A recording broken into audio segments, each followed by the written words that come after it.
This is Daily Blast Live. We're talking about what you're talking about. You all ready for this? Mm-hmm. Dun, dun, dun, dun, dun. This is a sham. No. Nope.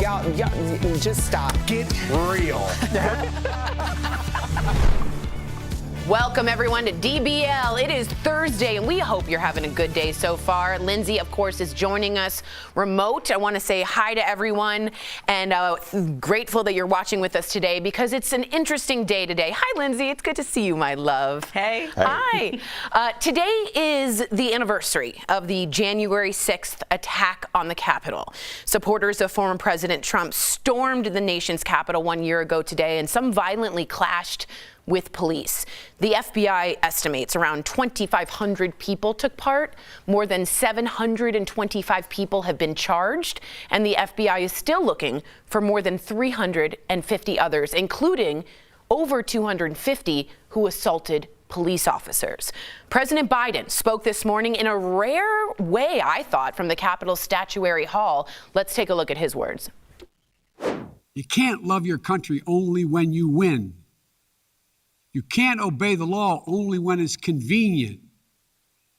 You can't be patriotic when you embrace and enable lies. Those who stormed this Capitol, and those who instigated and incited, and those who called on them to do so, held a dagger at the throat of America and American democracy. Strong words from the president. Several Republicans have also spoken out on this anniversary. Texas Senator Ted Cruz called the riot today a, quote, violent terrorist attack. And Representative Liz Cheney, who is the co-chair of the January 6th committee, had this to say on the Today Show. All of my colleagues, anyone who attempts to minimize what happens, anyone who denies the truth of what happened, they ought to be ashamed of themselves. And history is watching, and history will judge them. But the American people have the ability to ensure that we protect our Constitution and we protect our institutions with their votes, with their voices, and we certainly are not going to be part on our committee of allowing those institutions to be unraveled. All right. I want to personally make this relatable to everyone here because a lot of people are writing in. I remember this. I was so livid when this happened. Lindsay, what did January 6th mean to you personally? And then I'm going to ask some more varying questions, but I just want to know personally. I think it was just like an embarrassing time to live in our country when other countries are probably looking at us like, it looked almost third world-ish that a lie, which was disproven by so many people at that point, was the reason, the source for this crazy insurrection at the Capitol. Even with people holding American flags and seeing them do that and knowing, in my mind, this is like the most un-American thing that I've seen, one of the most in history, I was just kind of like, it felt like, I know we talked about it a lot over the year on the show about how we hit a breaking point where if you disagreed politically, you could have no conversation at all. But that felt like the point of no return. Like, in my mind, it couldn't get any worse than that. I know what you mean. Al, what do you think about that? And also, may I add, this incredible poll, 71% of Republicans and 33% of Americans overall still believe the election was stolen. Go ahead, Al. I mean, well, I don't need to talk after you said that. That's what people believe. And whether it's true or not, truth is in the eye of the beholder. And I think what we learned on January 6th, Lindsay, is it seemed like all the YouTube comments in all caps that you see at the bottom of videos, they showed up as real people on January 6th. Yeah. And I looked at that and I just saw people that had been in a bubble and had been indoctrinated for years. Because don't forget, y'all, we're talking about like January 6th and the election. This goes back to Obama and birtherism, because I remember there were people in the military that were saying, I don't think he's from this country. I refuse to serve under this president. So we're talking about, Lindsay, people that for 8 years felt like they were under a president that was not a real duly elected president, and now they felt like they were at that point again. We both know that both those things are untrue, but that's their mindset, and it manifested itself in a riot. Go ahead, Linz. And I feel like it's so important to mind what you say, because we saw a lot of elected officials, not a lot, we saw a few select elected officials say that their words didn't directly incite the riot, but playing that game leads to this. And so we saw that, encouragement of don't just allow what is actual law or rules or what is American to happen. Don't let them vote on who's going to be the next president. Don't, all these things that were said and suggested. Everyone wanted to back away when the violence happened. And so that's why I think words matter. Even things like asking President Obama for his birth certificate, that matters, whether it's in jest or not, or even when you know it's wrong. It's more than wrong because you're causing people, in this case, to actually die. Okay, so let me ask you this. Speaking of words matter, which I completely agree with, what worries me most about January 6th is obviously the violence, of course, but also the way that so few of us see it the same way, even though there were cameras, right? We see it very differently, and the words that we say about it matter. Some people see it as a protest. Some people see it as a riot. Some people see it, as I do, as domestic terrorism trying to overrun a fair election.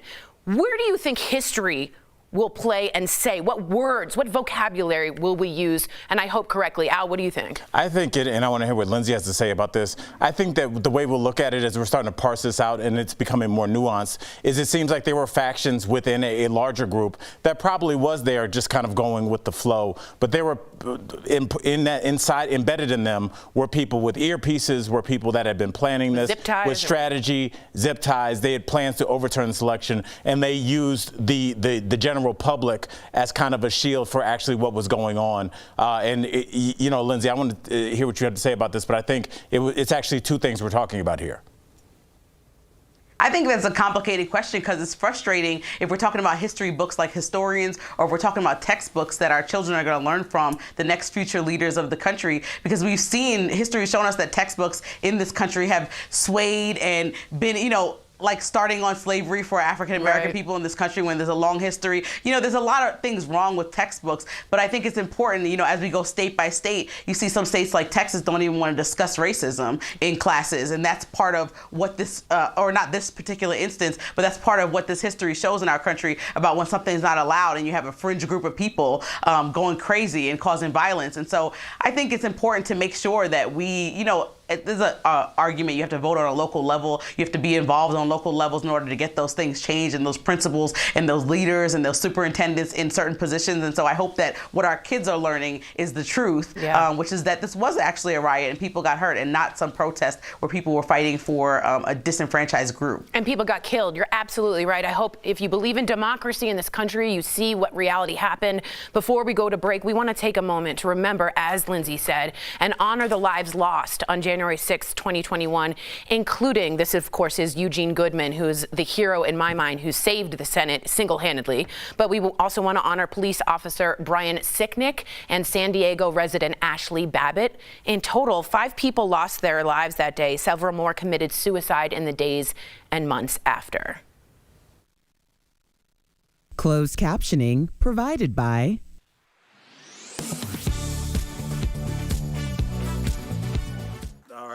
Tori, talking, I see people, somebody has on here domestic terrorism and terrorist attack. It's such a strange thing that we still don't have any answers, it seems like. Like, we don't, like, what do we really know about that day? What's interesting to me is the January 6th committee is really slow, but they're really deliberate. And I think you got to give them more credit. And that's Liz Cheney, who's a Republican. Dick Cheney, by the way, is on the floor of the Congress today saying he's disappointed in the head of Republicans, speaking up with his daughter, Liz Cheney. Adam Kinzinger is another Republican. Liz Cheney's wildly unpopular with the Republicans. However, what I think she's done well is, slowly but surely, brick by brick, created a difference in between the Republican Party, the conservative moderate party, and a Trumperism. And she's done that not brashly, not loudly. She's done that quietly by not only subpoenaing certain people, we're now reading texts from certain people. I know it's not as fast as everybody wants, but it's certainly being held accountable. She's not letting it go, and I'm very hopeful that more people join that. Now, if you're a moderate Republican or even a strong Republican and a conservative, do you feel like there's a difference in the paths between a Trumper and a Republican Party? I'm talking about questions like why were they only at 1/5 of their staffing for. That's what she's looking into. I mean, but it's been a year. Like, shouldn't people are ignoring and then the the guy that was subpoena. in charge of that, like, he quit the next day. Yeah, like January 7th, he quit. Or not only that, but they're subpoenaing people like the chief of staff to find out. And not only that, they're ignoring the subpoena. So now you have to hold them in contempt of Congress. So all of this takes so much time. Now it's time to jail people that refuse to answer questions. What about the pipe bombs on January 5th? Who planted those? We don't know that yet. And That's it started weird. at 9 a.m. Like, What why is did this that? go? I remember watching this, like, where are the... Yeah.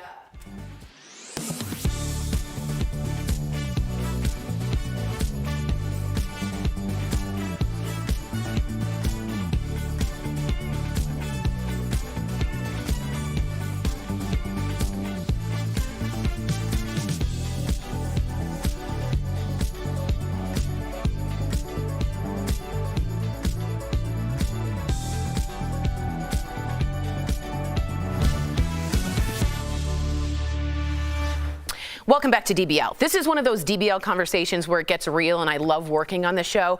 More and more of our fellow TV hosts are testing positive for COVID. This morning, the Today Show also reported that host Hoda Kotb tested positive despite being fully vaxxed and boosted. Meantime, over on The View, Whoopi Goldberg gave a health update because she's also dealing with a breakthrough case of COVID. Take a look. It was a shock because, you know, I'm triple vaxxed. I haven't been anywhere. I haven't done anything. It's one of those things where you think I've done everything I was supposed to do. Yeah, it doesn't stop Omicron. So, Linz, I want to go to you and ask you personally, and I know you'll be honest with you. Did you feel any shame or any embarrassment about it, even though you shouldn't? But I feel like if I caught it, I would, but maybe that's my personality. Talk to me about your first thoughts. Yeah, I think you go through the emotions. What Whoopi talked about is just, I did everything to be precautious. Like, I asked anyone that came here to make sure, and I know the flu is not COVID, but to have their flu shot, to be vaccinated.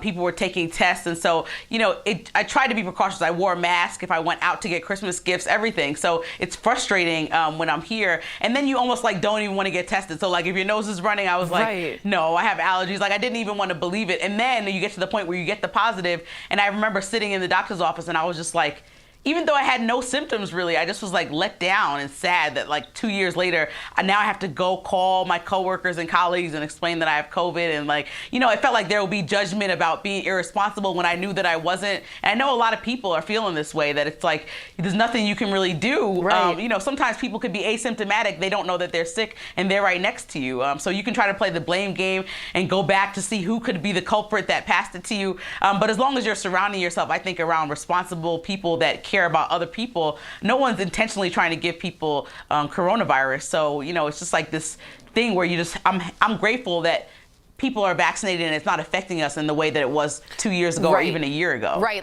I know it's you feel a lot of emotions, but at least you're not in a hospital feeling all of those emotions. And that's thanks to what we've had. Al, I want to get your take on this. We've shown you all sorts of videos of fights and brawls on planes, all because of the mask mandates. But today we've got another spin on this now classic tale. So check this out. Canadian officials are launching an investigation after footage of a group of influencers partying it up from a flight from Montreal to Cancun recently.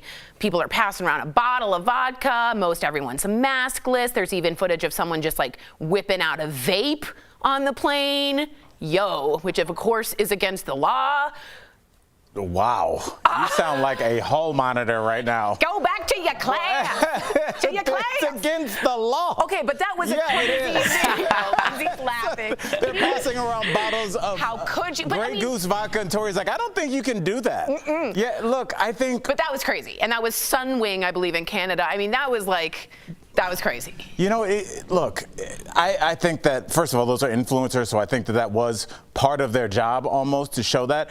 And I think the reason they showed that, honestly, is because what they do is they're embodying how their followers feel. And the idea of we've been locked down for almost 2.5 years now, and just to let it all out, I thought you would have a very different take on this, Al. I'm not saying I agree with it. I'm not saying I would hate to be on that plane. But I get where that's coming from. We covered this a year ago when people were just kind of having house parties, even though it was on lockdown. There's only so much lockdown you can do to people, and especially people that are young. Think about 22-year-old Al. I don't know if I'm following protocol. I think I might be where's that party? So, I mean, Lindsay, 44-year-old Al That's is. fair. I mean, maybe we need to let loose. Does that make sense to you, real quick? I'm not saying it's right. I'm just saying You're that's saying what you it's- understand it. I think this is ridiculous. Like, come on, man. Come on. Get your life together. I know, Al, we're just saying, and we're on different sides. I'm the grandma today. That's ridiculous. People need to get it together. I don't think it's just today, Lindsay. I know, but my favorite line of Lynn's is, come on, man, come on. All right, coming up on DBL, there is a series now, and it's shedding light on the dark underworld that controls our world economy. This is an insane show. We'll tell you about it. It's called Trafficked, and it's coming up next. My back.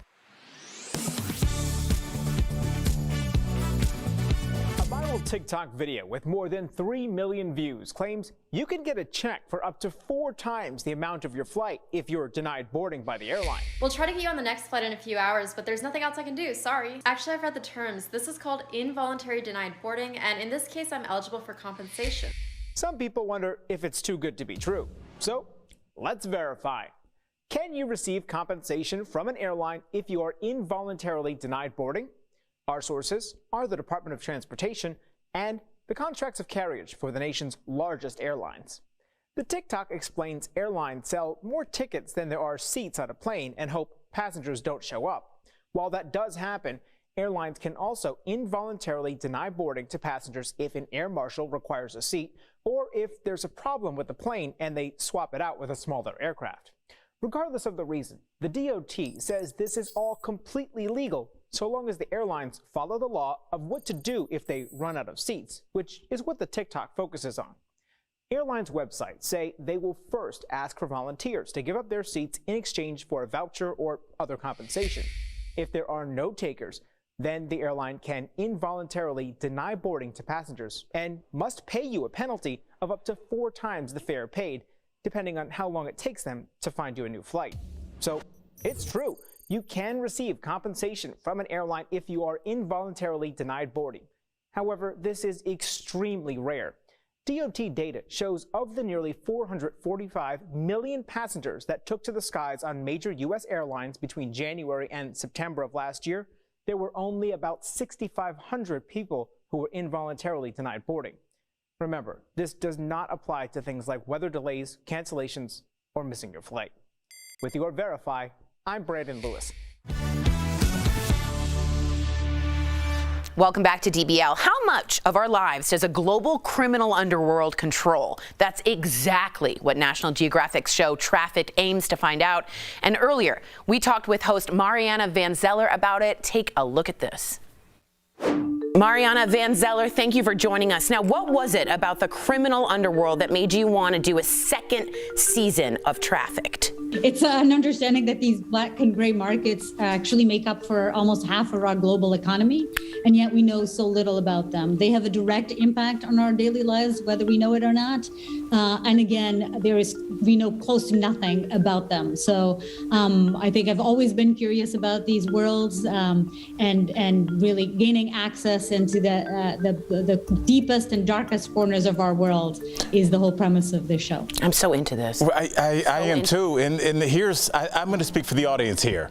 You get up close and personal with the criminals in real life situations. How do you convince them to get on camera? Yeah. It seems like that would be counterintuitive to what they're trying to do.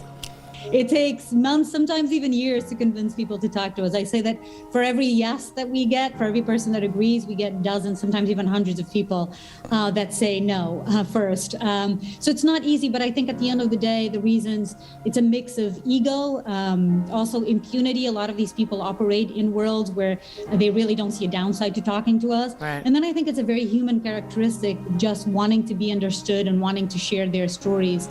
I think one of the things that we make very clear from the beginning is that I'm not there to judge. I'm Right. there with empathy. I'm there to listen and to understand them. And I think that goes a long way. You work with the cartel? Honestly, not there. Now, this is the coolest part. I mean, not the coolest, but I think you sometimes wear a hidden camera in your investigations. Do you go into those situations with an escape plan? Like, do you have a code word? Bananas, someone come in and get me. Why would that be the code word? Because that would be the most obvious code word you could yell. Bananas. I'm not going to tell you what the code word is, but we have It's one. not bananas. You know, yeah, I mean, we do film.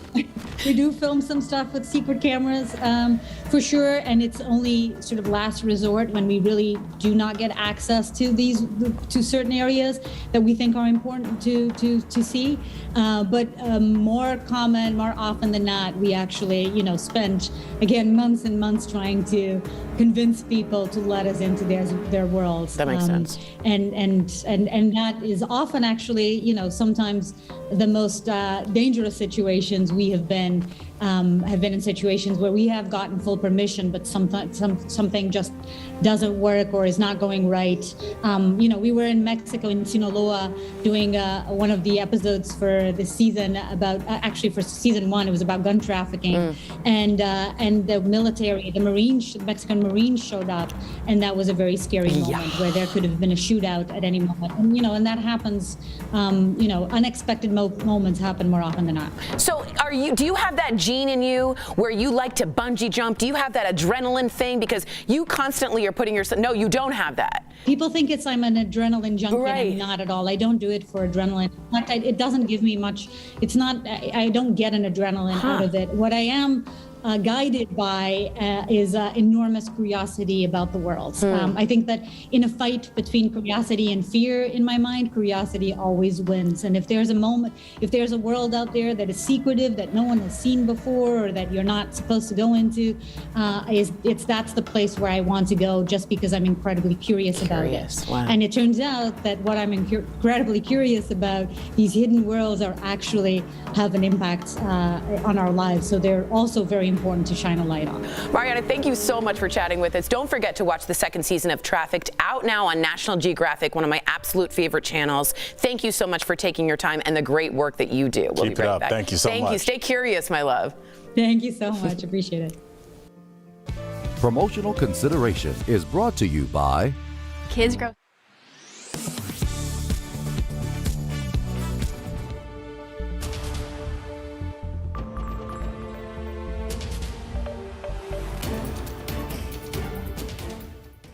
More than 600 people arrested for storming the U.S. Capitol January 6th. And whether they were Oath Keepers or Proud Boys, a rapper from Richmond or a Marine from Quantico, virtually all of them share one criminal charge in common: entering or remaining in a restricted building or grounds. Reaction swift on some social media accounts, with tweets like this one claiming the Capitol building is public property, therefore people have the right to be inside. So let's verify, does the public have the right to be in the U.S. Capitol or government-owned public property whenever they want? Our sources on this: Jane Campbell, president of the United States Historical Society, the National Park Service, and the General Services Administration, or GSA, which owns or leases more than 1,800 federally controlled buildings in Virginia, Maryland, and the District of Columbia. Let's start with the Capitol building itself. There was a time when anybody could come walk into the building. But Campbell says that time was more than 70 years ago. She says laws have been on the books since 1946, controlling public access to the Capitol, with Congress tightening restrictions in the 1970s after a radical left-wing militant group set off a bomb in the Capitol, and again in the late 90s when an armed assailant stormed past a U.S. Capitol security checkpoint and killed 2 Capitol police officers. The only public access to the Capitol these days is through the Visitors Center, and even that has been shut off due to COVID. What's more, U.S. Capitol Police told us, when it comes to the Capitol riots, none of that matters anyway, telling us in a statement, quote, "When it comes to the violations on January 6th, it is not relevant whether or not the U.S. Capitol is a public building. It was not open to the general public that day, first because of the COVID-19 pandemic, second because of the joint session of Congress. The rioters violated the law the moment they crossed the police line." Just as our freedom of speech doesn't allow us to, in a crowded theater, scream fire, we also can't come into the Capitol, storm the Capitol, disrupt the work of Congress, vandalize our most sacred space. Which made us wonder, what about other public spaces owned by the government? The GSA told us in general, federal buildings are open to visitors from 7:30 a.m. to 5 p.m. with a valid ID and a security screening. But that's not a blanket rule. You can't just walk around FBI headquarters on Pennsylvania Avenue. It's totally locked down except for a small self-guided tour that's open to the public, but even that has to be set up by your congressman. You can't go into the Washington Monument whenever you want, although you can visit the other monuments 24/7, but people who do are subject to this long list of rules and regulations while they're there. So we can verify, no, the public does not have the right to be in the Capitol, on the Capitol grounds, or on federally owned public property whenever they want. With your Verify, I'm Eric Flack.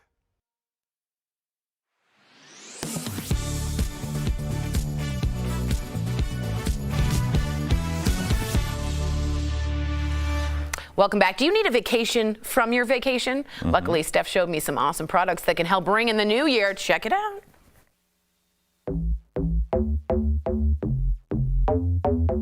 All right, what do you have for us today, Stephanie? I can't wait. Hey, Tori. First up, we've got the Home Lab 11.6 quart XXL 8-in-1 air fryer oven. Wow. This will come fully equipped for you with a rotating basket, dehydrating racks, adjustable skewer racks, an oil tray, a rotisserie fetch tool, and a rotisserie chef. Oh my Lord. It's everything you could need. Does it come with a chef? I mean, that's incredible. Pretty much. It's amazing, right? Right. So normally this is as much as $175, but for us, it's only $89, which saves our viewers 49%. Now, Tori, this deal, it's a fan favorite. Ooh. We've got Life Pro Grace Shiatsu neck massager, and it heats up. It's got heat.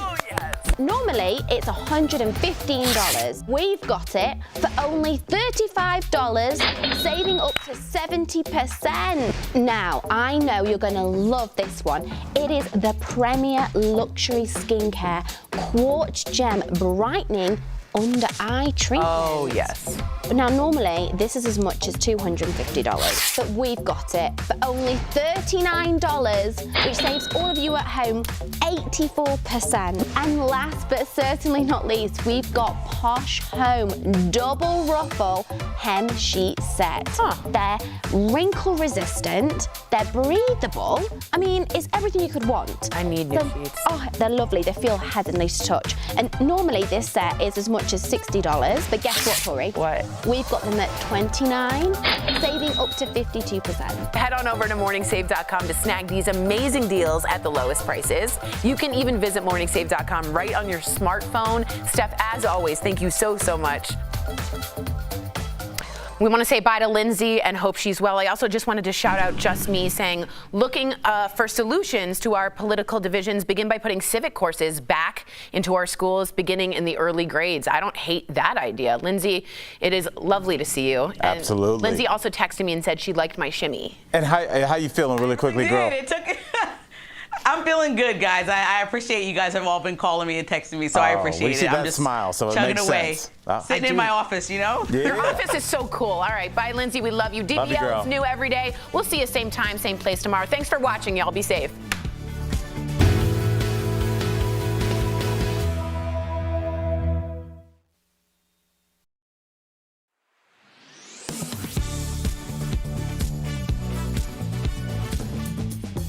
Now that Omicron has become the dominant strain in the United States, people are starting to report a new symptom, often associated with a litany of other conditions: night sweats. That means repeated episodes of extreme perspiration, often leaving your clothes and sheets soaked with sweat by the time you wake up. This change in symptoms was first noted in Britain, which was hit with Omicron before it quickly spread to the U.S. Doctors with the country's National Health Service now say it's a sign you should get tested for COVID. The other symptoms most reported with Omicron are sore throat, headache, and fatigue. Common COVID symptoms like the loss of taste and smell do not appear to be affecting people with this new variant. The good news is there is growing evidence that Omicron causes less severe symptoms. The research is showing that the extremely contagious variant is more likely to infect the throat than the lungs, meaning it's doing less damage to the lungs. But experts warn we shouldn't be lured into a false sense of security because Omicron remains a very real global health threat. Don't miss a day of DBL.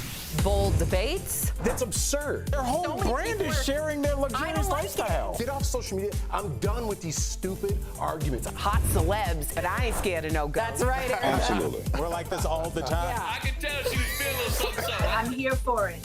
And all the laughs. Well, you yelled at me to kick the show off, so I won't be laughing anymore. DBL's all new every day.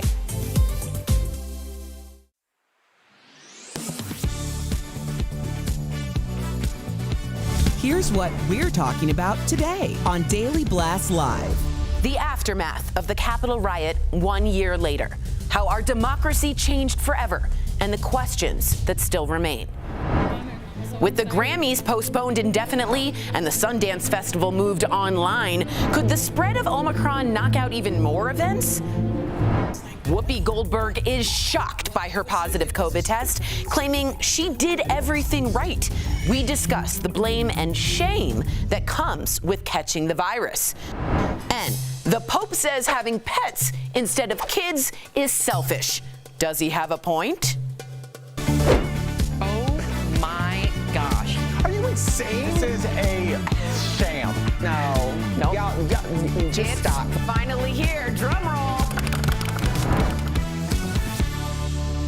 Welcome to DBL. We've got both Jeff and Lindsay joining us remote. Yeah, Hello, we do. Al. Hey. Okay, so reading your comments as I always do right before we begin, and let me tell you, every single one of our viewers are reflecting back on, well, it's been a year. Today's the anniversary of the January 6th attack on the Capitol, and supporters of former President Trump stormed the nation's Capitol 1 year ago today. There's some of the footage we all remember being on our cell phones. In fact, us hosts were all texting one another. Now, some violently, as you see in these pictures, clashed with police. The FBI estimates around 2,500 people took part. More than 725 people have been charged, and the FBI is still looking for more than 350 others, including over 250 who assaulted police officers. Now, President Biden did speak about this morning from the Capitol Statutory Hall. Take a look. You can't love your country only when you win. You can't obey the law only when it's convenient. You can't be patriotic when you embrace and enable lies.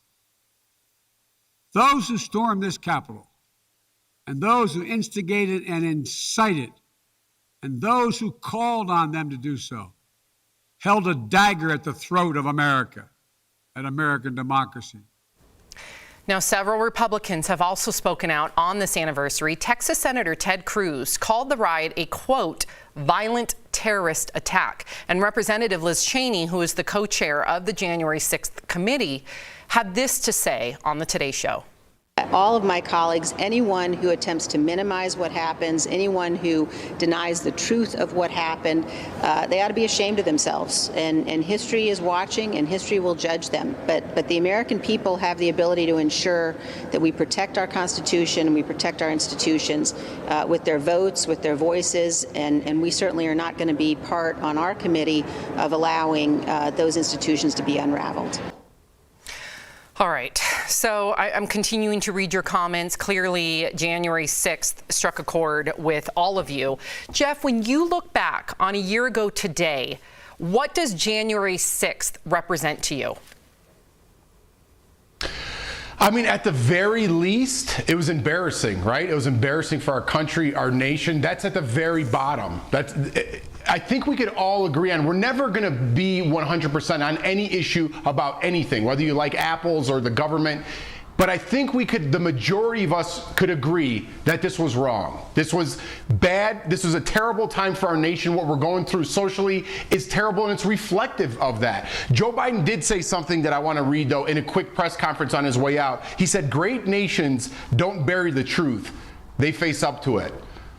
Man, I wish that was true about everything that we had going on in our great nation, but unfortunately it's not. He's right, but he has some owning up to do about certain things as well. I'm not going down Joe Biden's path, but like I said, at the very least, it's embarrassing. Lindsay, what do you think?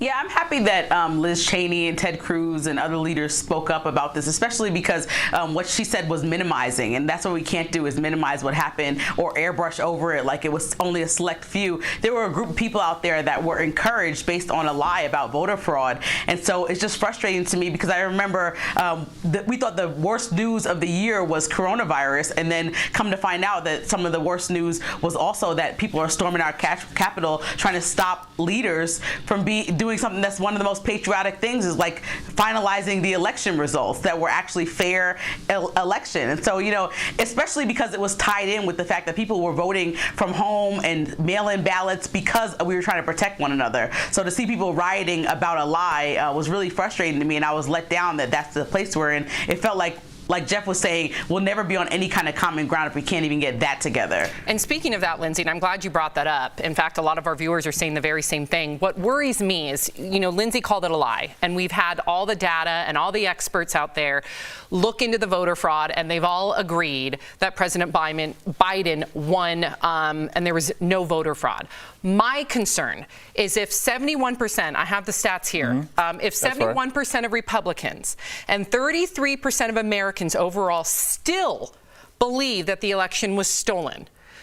We were all here on January 6th last year. We all saw the video, the pictures. We were able to talk to people. We've been watching the committee. We've been able to follow the voter fraud and learn that there wasn't any voter fraud. Are you concerned that 10, 20, 30, 40 years down the road that will somehow be lost or diminished? Or do you think that history and the truth will finally prove itself? Well, you said a lot there, Sam, so let's unpack it. First of all, whose truth? Because when you start talking about truth, I think this kind of scared me because it almost represented the final fissure in Americans, our mindset, because now we have videotape and we still see different things. It's like if we watch a videotape of people robbing a bank and I saw a bank robbery and you saw people taking back their money that bank had taken from them. We're looking at the same thing, but something very different. And I really wonder how we can proceed from this if we can look at something like the attack on the Capitol and a year later, we still have people that are like, I completely agree. It didn't really sway a lot of people that, people still think it was Antifa. I don't know where we go from that. If you can't agree, if we watch the Super Bowl and the Cowboys beat the Browns 10-3, and I say, no, the Browns won, and you go, no, look at the score, and I go, that score is not right. Well, then there's nowhere to go. And that's what I'm worried about, Jeff. I'm worried that there's nowhere to go. I think everybody who tries to think a little bit logically, Al, and I believe that we try to on our show, I don't know where we go from here. I really don't. I try to be a positive guy. My cup is always half full. But as far as our society goes, we are just never, ever, ever going to agree on anything moving forward. No matter what, everyone's going to have what they think their truth is, and they're going to stand their ground, and they're going to be right. We need to learn from our mistakes. We need to grow. People don't want to say that they're wrong anymore. People never want to admit their faults, and that's the biggest fault, I think, of us as a people. Well, where do we go from here then, Lindsay? And I fully agree with you, Jeff, but where do we go from here? Because I think of our future generations, right? I think of Al's kids. I think of Lawson and Leighton, Sophie and Miles. Now I think of Kinsley. How do you think they're going to look back on January 6th, Lindsay? Well, I think, first of all, like, elected officials have to put people over the party. It can't just be like we're staying on party lines just instead of people's lives that actually were lost. Several people were hurt and or killed on January 6th last year. But I also think, we have to make sure that in our history books, we're not sweeping this under the rug and we're actually getting it right and saying that, this was a riot at our Capitol where people were actually hurt while they were trying to do something that was one of the most American things that we can possibly do in this country. And while there might be American flags waved with some of these protesters and rioters, it's really the problem that what they were doing was un-American in itself, and they were being enabled and kind of encouraged by some of our leaders. And nobody wants to take fault for that because they didn't say to actually kill somebody or the words to actually hurt somebody, but they did tell them to believe a lie that would cause so much rage within people that they would go out and do something about it. And so I think we have to get that part right first and admit to that and just try to make our country whole again so that we can have conversations about how to move forward, because until we accept the truth, you know, we can't move forward. Yeah, the first step is accepting the truth, and I really hope this is what Once again, though, whose truth? But I hope this brings Republicans and Democrats together. I hope so, but Sam, it already is to some degree. Look at the committee. If the British had beaten the American Revolution, if they had tamped it down, how would their history books remember that? They would look at that as an attempted insurrection. But because we won, air quotes, that we look at it as they look like patriots. And I believe the people that were storming the walls and showing their faces thought that they would be remembered as patriots 100 years from now. And you're making that face, but they live in a totally different world than you. That's a really scary thing. It is, because there's 5 families that still to this day are mourning their loved ones. Absolutely. I just want to leave it on the note of Eugene Goodman, the police officer, total hero. Hope the history books make sure that there's a big picture of him. There needs to be a statue. There he is right there, because he saved so many lives by having the bravery to stand up to a lot of those rioters and terrorists, I will call them, and redirecting them away from where the Congress people were. Before we go to break, speaking of those 5 families, we want to take a moment to remember and honor the lives lost on January 6th, 2021, including Capitol Police Officer Brian Sicknick. In total, 5 people lost their lives that day. Several more committed suicide in the days and months after. Closed captioning provided by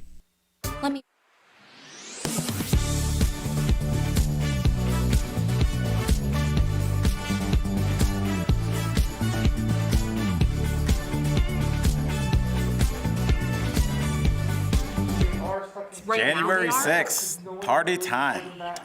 Man, how quickly did this year pass, and how few answers do we have a year later? I think that's the crazy. I really thought that this was going to be resolved within a couple months, but I mean, we look, there's still, I believe Sam said there's 350 people that we still have not found that were at the Capitol and would like to be investigated by the FBI. Yes.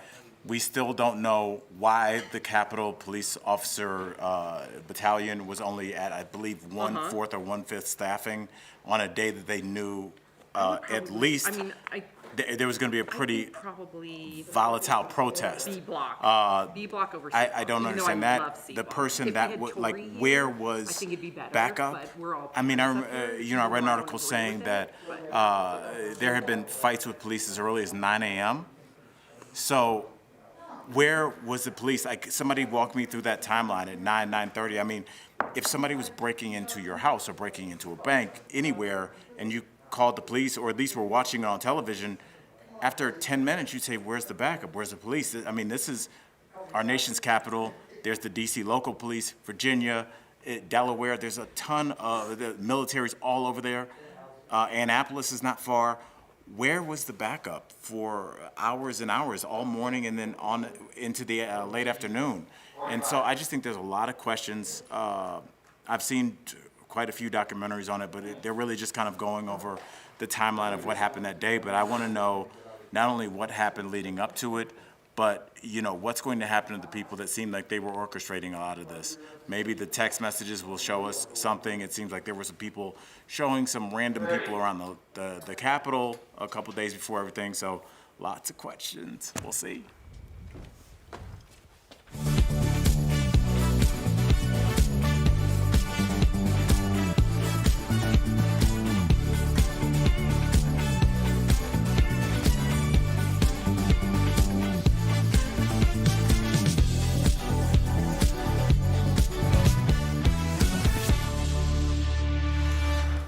Welcome back to DBL. More and more of our fellow TV hosts are testing positive for COVID. In fact, this morning, the Today Show reported that host Hoda Kotb tested positive despite being fully vaxxed and boosted.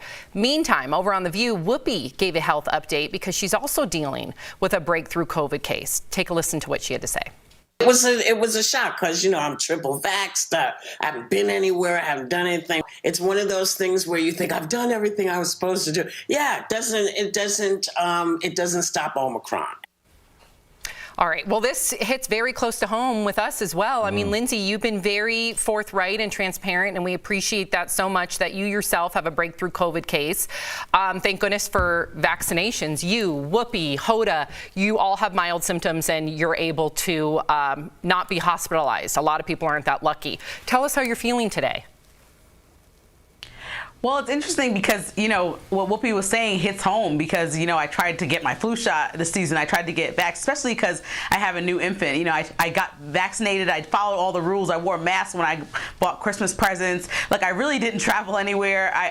Everyone came to us and everyone was also vaxxed and had flu shots. And it just was frustrating that this is still happening. And the first thing you feel is almost like a sense of shame and kind of embarrassment because I have to tell people, okay, I was asymptomatic, but I apparently have COVID, and it's almost like there's nothing that we can do because I don't know how it got around. There was no obvious person that was coughing as 2 years ago we might have said you were coughing in my face and then consider that such a big thing. But now it's like I have no way to say how I got it or where it came from. And it could have been whether I just stayed at home and went to the mall or whether someone came here really quickly or a delivery person or anything. And so, I think the first feelings are just frustration because I dodged this thing for 2 years and then, I stay home for most of this year, and this is what happens. Lindsay, just as you're speaking, it's weird. I was talking to a friend of mine, a close friend of mine, over a Zoom call a couple days ago, and he told me that he had COVID back in November. And, it's weird because I remember I tried to call him a few times and I couldn't, and he said he was ashamed. And it's so interesting. We were talking about this a few days ago, that there is a shame around this, and I don't know if there should be. I don't think there should be, because this is an airborne respiratory disease, and it's seeing that we've heard from Dr. Coley that you can get it when you're vaxxed and boosted and masked if you're in a contained area. The difference is when you're vaxxed and boosted, you're going to have a lot less mild symptoms. I know a lot of people don't think that the hospitals are overrun because of Omicron. That's not true. My sister works in a hospital. Her husband works in a hospital in the ICU, and they are overrun by Omicron COVID patients, 99.9% of them unvaccinated. So I don't want people to think, oh, big deal, it's just Omicron, mild symptoms. Look at Lindsay, look at Whoopi. Lindsay, you were responsible. You did get vaccinated. You did get boosted. And that's why you're able to do the show today and able to feel as good as you do. And I think that's a really important note. I do want to switch to another story, though, and I want to get Jeff's take, because we've shown all sorts of videos of flights and brawls on planes, all because of the mask mandates. But today, we've got another spin on this now classic tale. Okay, so check this out. Canadian officials are launching an investigation after footage of a group of influencers are partying it up on a chartered flight from Montreal to Cancun.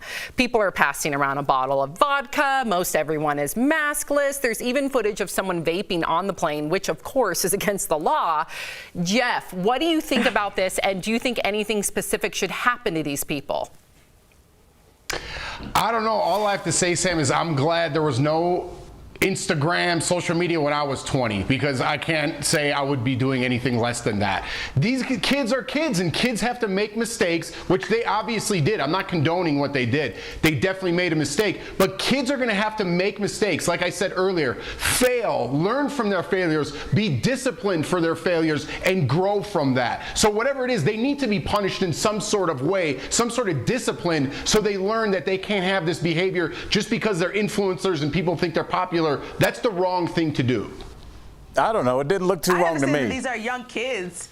No, I understand these are young kids, but also an adult organized this. Like, this is an influencer-sponsored trip that wants people to share about their travels and experiences. And so somebody is allowing this. And so that adult should be the first person we look at as, like, you need to be held responsible for this foolishness. I mean, this is just, like, embarrassing. And 20 is not so kiddish to me. I mean, come on. What is this? Those are 20-year-olds with more money than they know what to do with and open bottles of vodka. I think a lot of people would be doing that. I think that was there for a reason, and I think the people that follow them want to see that. So I think, like Jeff said and Lindsay said, I think there's some other people that are to blame for this as well. Well, they're stuck in Cancun. My producer just what a told terrible me life. No one's Way to punish them. No airline wants to have them You on. guys have to go to Ibiza for a month and stay there. Coming up on DBL, Pope Francis says choosing pets over kids takes away from humanity. We're going to chat about his controversial statement after the break.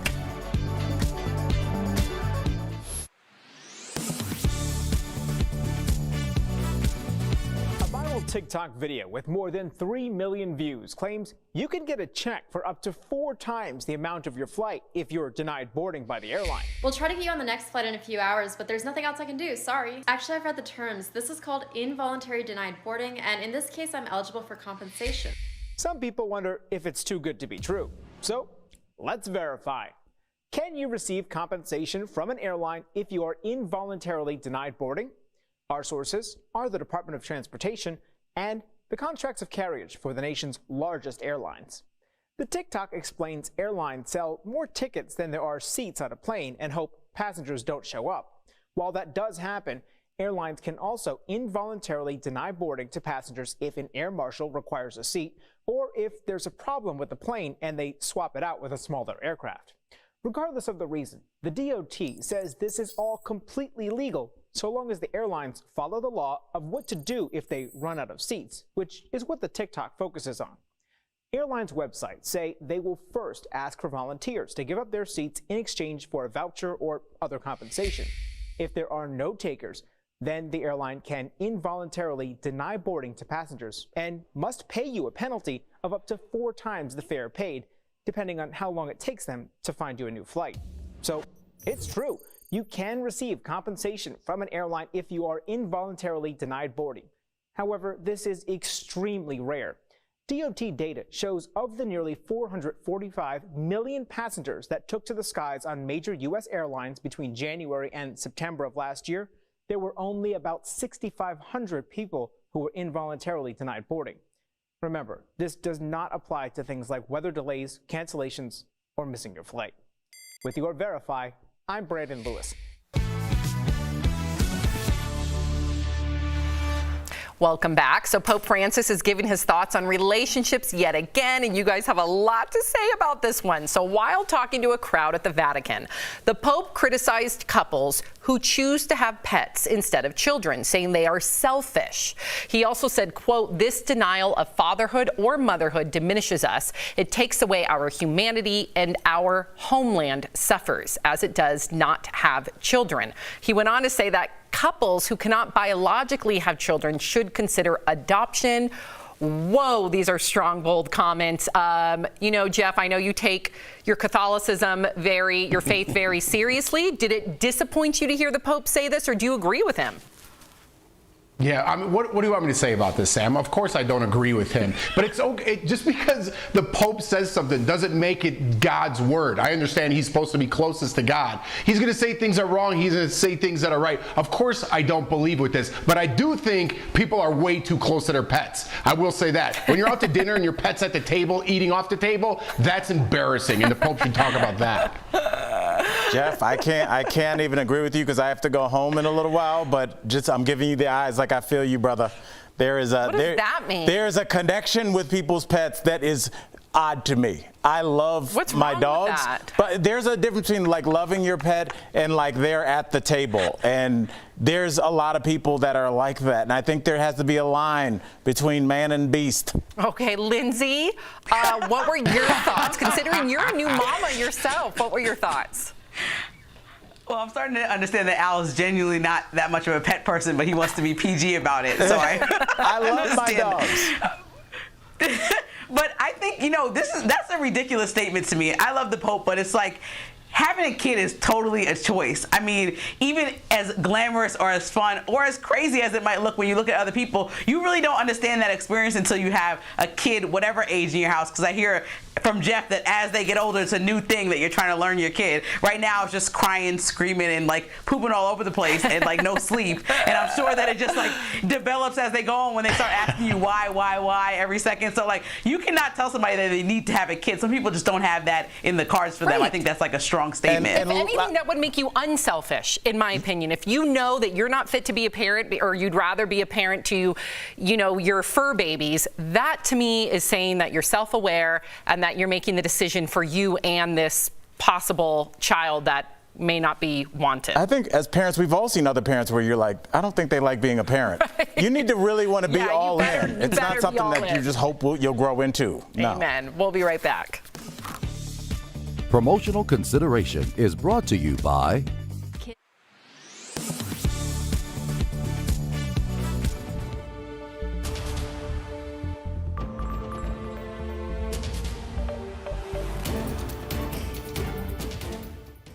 More than 600 people arrested for storming the U.S. Capitol January 6th. And whether they were Oath Keepers or Proud Boys, a rapper from Richmond or a Marine from Quantico, virtually all of them share one criminal charge in common: entering or remaining in a restricted building or grounds. Reaction swift on some social media accounts, with tweets like this one claiming the Capitol building is public property, therefore people have the right to be inside. So let's verify, does the public have the right to be in the U.S. Capitol or government-owned public property whenever they want? Our sources on this: Jane Campbell, president of the United States Historical Society, the National Park Service, and the General Services Administration, or GSA, which owns or leases more than 1,800 federally controlled buildings in Virginia, Maryland, and the District of Columbia. Let's start with the Capitol building itself. There was a time when anybody could come walk into the building. But Campbell says that time was more than 70 years ago. She says laws have been on the books since 1946, controlling public access to the Capitol, with Congress tightening restrictions in the 1970s after a radical left-wing militant group set off a bomb in the Capitol, and again in the late 90s when an armed assailant stormed past a U.S. Capitol security checkpoint and killed 2 Capitol police officers. The only public access to the Capitol these days is through the Visitor Center, and even that has been shut off due to COVID. What's more, U.S. Capitol Police told us when it comes to the Capitol riots, none of that matters anyway, telling us in a statement, quote, "When it comes to the violations on January 6th, it is not relevant whether or not the U.S. Capitol is a public building. It was not open to the general public that day.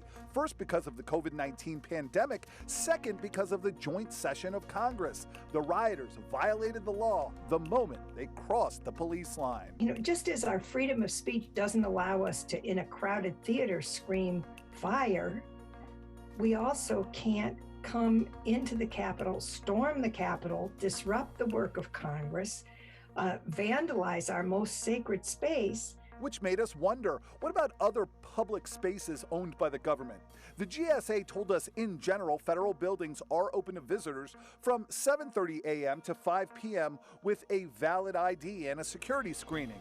But that's not a blanket rule. You can't just walk around FBI headquarters on Pennsylvania Avenue. It's totally locked down except for a small self-guided tour that's open to the public, but even that has to be set up by your congressman.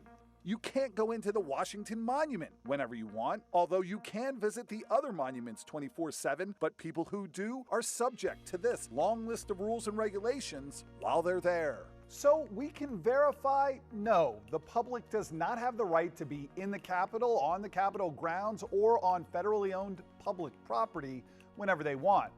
With your Verify, I'm Eric Flack.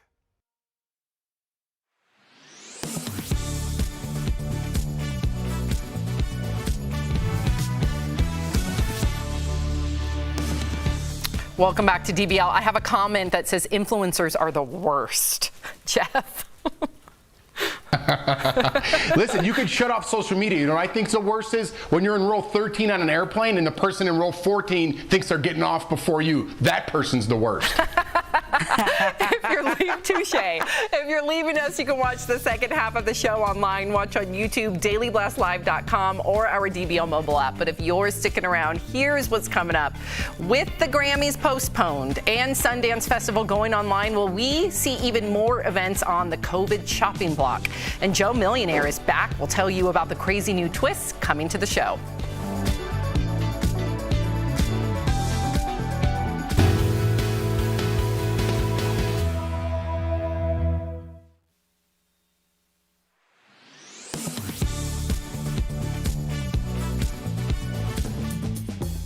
Now that Omicron has become the dominant strain in the United States, people are starting to report a new symptom, often associated with a litany of other conditions: night sweats.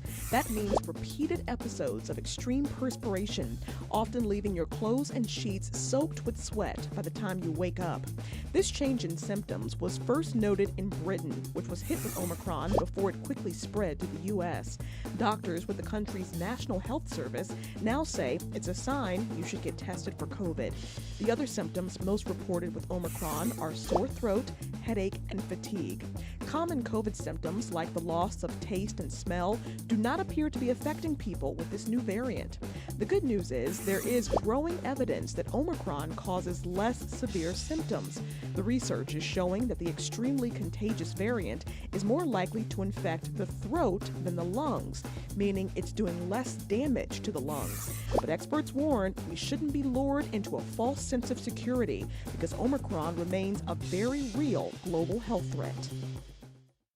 Don't miss a day of DBL. Bold debates. That's absurd. Their whole brand is sharing their luxurious lifestyle. Get off social media. I'm done with these stupid arguments. Hot celebs, but I ain't scared of no ghosts. That's right, Eric. Absolutely. We're like this all the time. Yeah. I can tell she was feeling something. I'm here for it. And all the laughs. Well, you yelled at me to kick the show off, so I won't be laughing anymore. DBL's all new every day.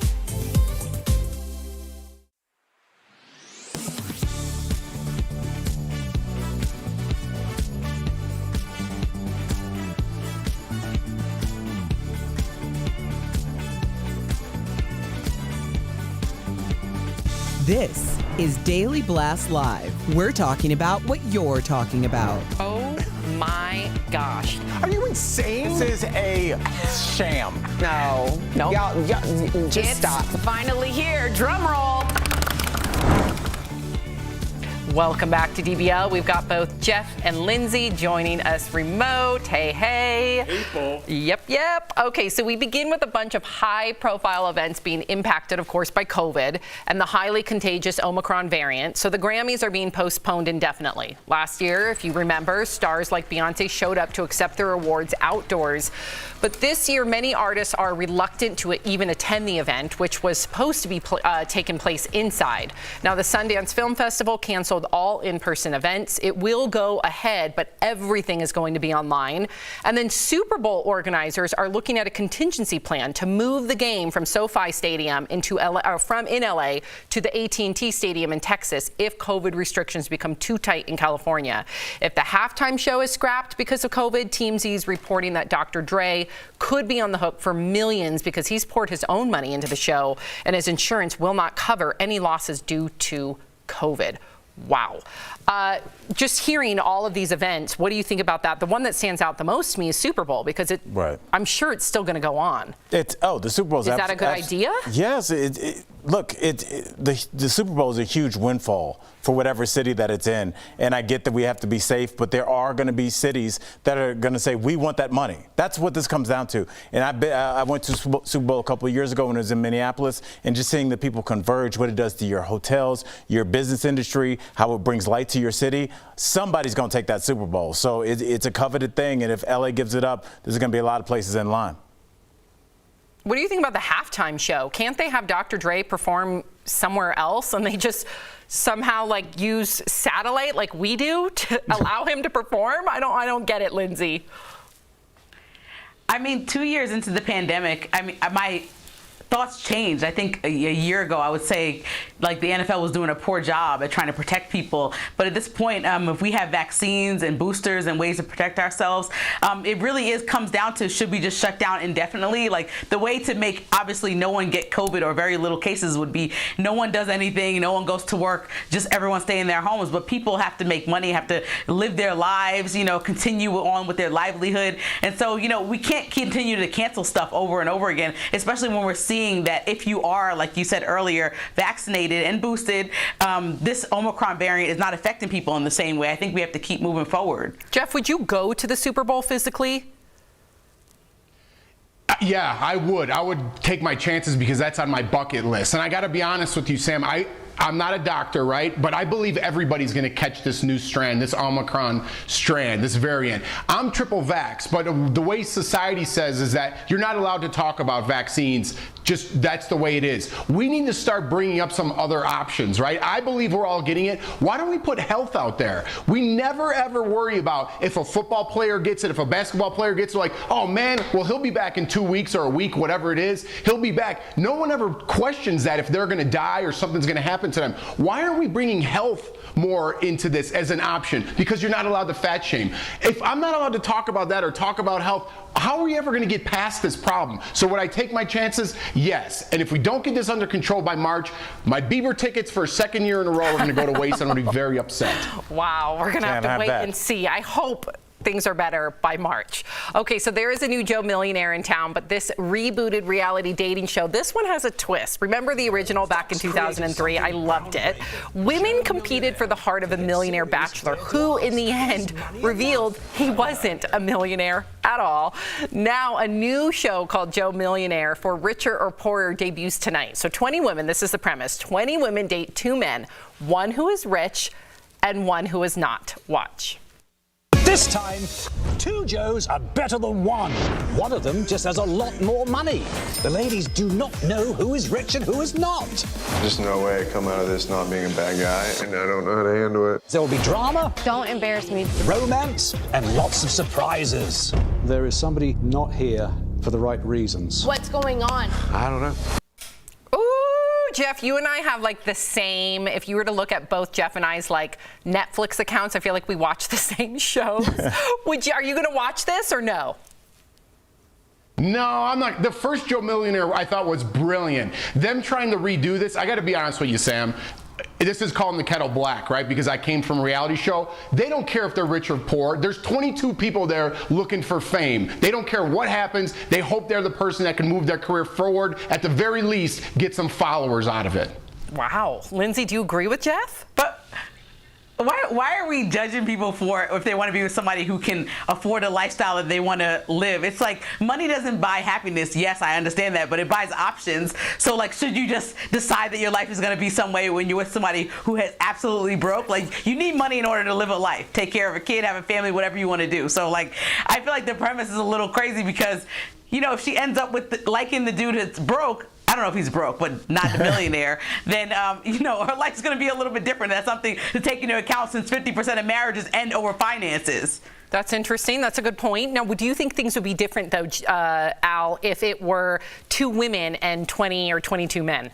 Absolutely not. No? Absolutely not. I think that there's always a hierarchy in a power dynamic in any relationship, and money is a thing. And like Lindsay said, people want to level up, and it's hard to do it in this country. To go up a tax bracket, you can do that much quicker by finding somebody that's already in that tax bracket. So I get it. I think a lot of people relate to the show. I mean, I know you and Jeff might watch it, but I'm going to watch it. I saw them roll up in those horses. I was like, I'm out. That's the most embarrassing thing I've ever seen in my life. That is so embarrassing. Anybody on a horse, you're done. I'm like, who talked you into that? That's funny. Okay.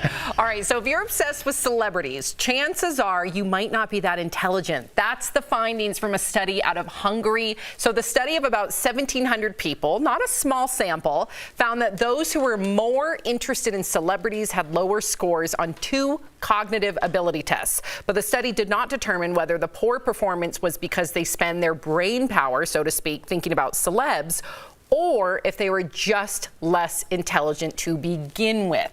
So, do you think, Jeff, that fixating on celebs makes you, quote unquote, stupid? Yeah, I actually do. And let me explain myself. If you are interested in celebrity or you have a favorite actor, I love Leonardo DiCaprio, I think that's great, right? When you're showing up on a weekday, on a work day, to Britney Spears' court appearance with a sign that you made the night before, something's wrong in your life. Something's embarrassing with you. Lindsay.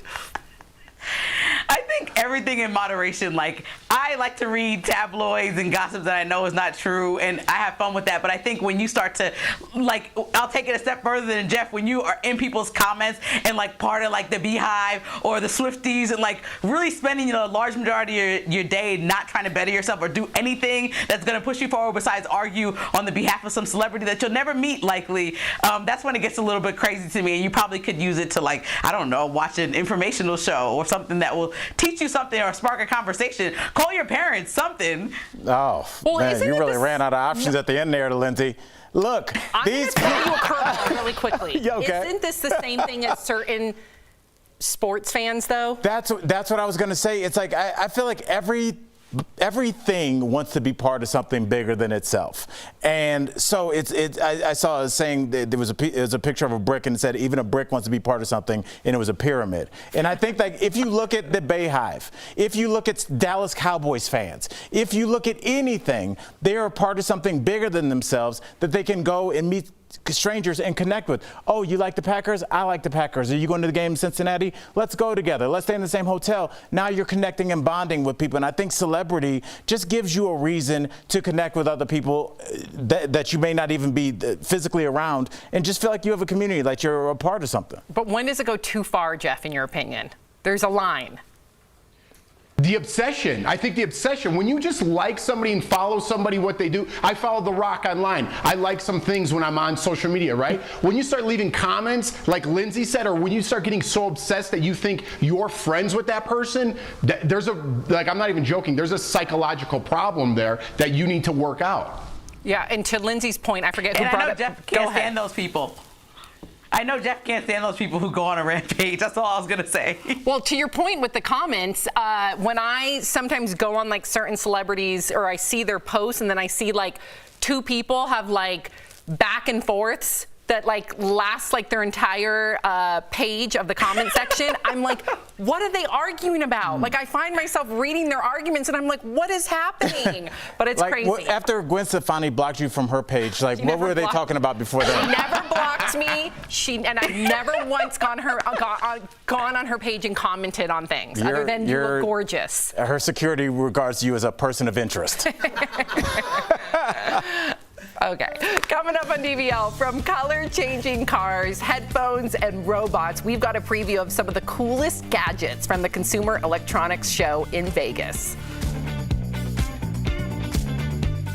Closed captioning provided by Wolfgang Back.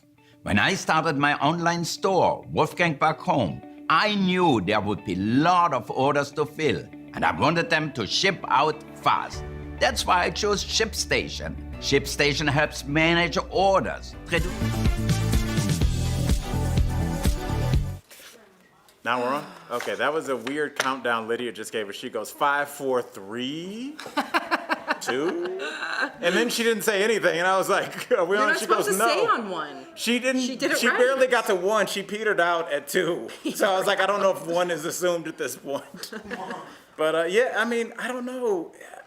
I do think there's a line. I think it's okay to, like, full on love a certain TV show, or, I mean, look at Game of Thrones, right? So look at me with Anne with an E. Mm-hmm, definitely, yeah. And I was the same way with my books. Like, I really was into Harry Potter when Harry Potter first came out. I was at the Barnes & Noble at midnight when they would release a new book. Mm-hmm. And my mom would do the same, and it's what connected us. I was in college at the time. My mom was a teacher, and she just wanted to read them because of her students. And her and I got so into them that both 2 different cities, we'd go get our books at midnight, read them all night, and then we'd compare what we thought about it the next morning. So you're right, it connected us. But then what's the line where you've gone too far? Is it going on the comment section? Is it arguing with people if you don't like Harry Potter? Is that the line? I mean, but you could be passionate about something, because I assume that, people will go on athletes' Instagrams and say, Tom Brady's the best. No, he's not. Joe Montana's the best. I think people kind of like to argue on behalf of, like, whatever ideology they have, and also, like, whatever I feel like represents them. I think people look at Tom Brady and they're like, 6th-round draft pick. Nobody thought he would make it, just like me. Right. You know, but now I'm the head of my company. Right. You know, I think you kind of relate to celebrities. Like Cardi B seems very relatable. Michelle Obama seems Right. very relatable. But Gwen if it's Stefani taking up seems- too much of your time or it's getting in the way of your career and your family, there's... Well, yeah, but you could say about anything though, right? True. Yeah.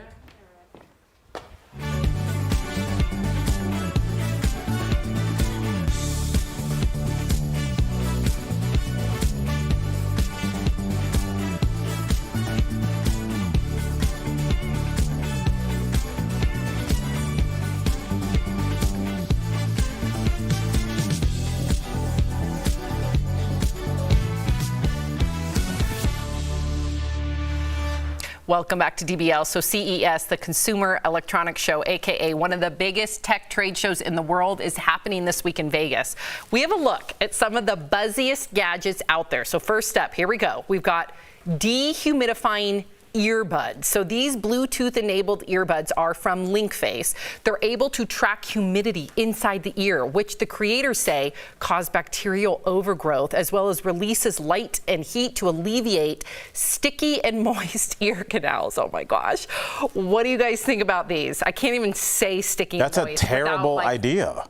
Why is it terrible? Because there's a reason. Your body is a perfect computer. Your body produces earwax that's sticky to keep particles from going deep into your ear canal. It's there. It's almost like flypaper to catch things that are going in there. If you remove that, you're going to allow random particles to get further into your body than they should. You're taking away. Some bacteria is very good. There's a lot of good bacteria in your gut.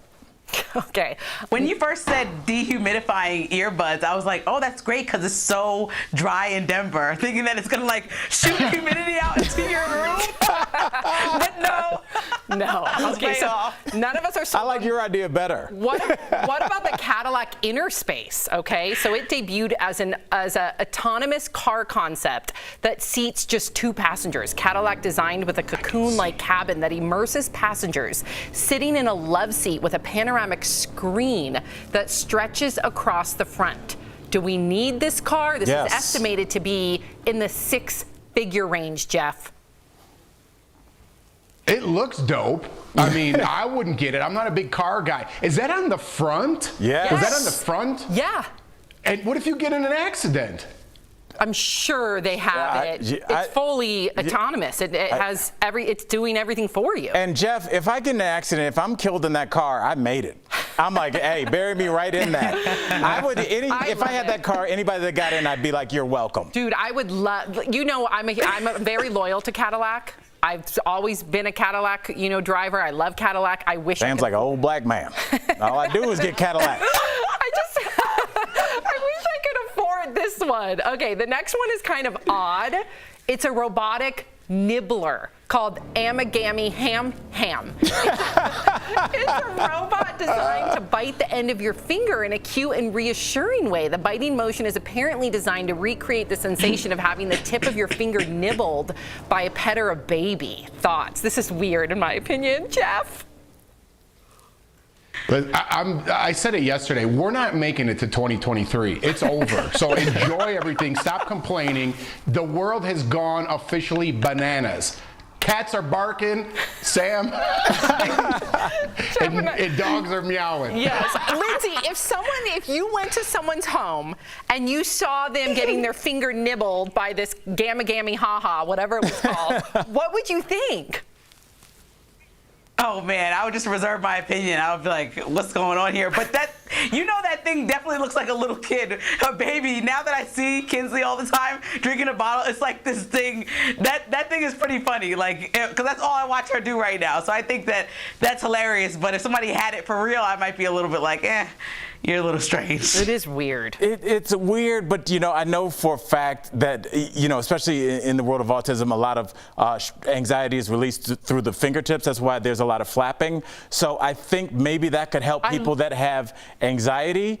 And I think that it's a weird thing, but almost like a stress ball, but maybe a year 2022 version. I hope they market it that way then, because then that seems very beneficial. I want them to market it with you just saying Tammy, Gam. I would buy it just off that. I don't remember the name. Gammy, Ham. There you go. Like that. We'll be right back.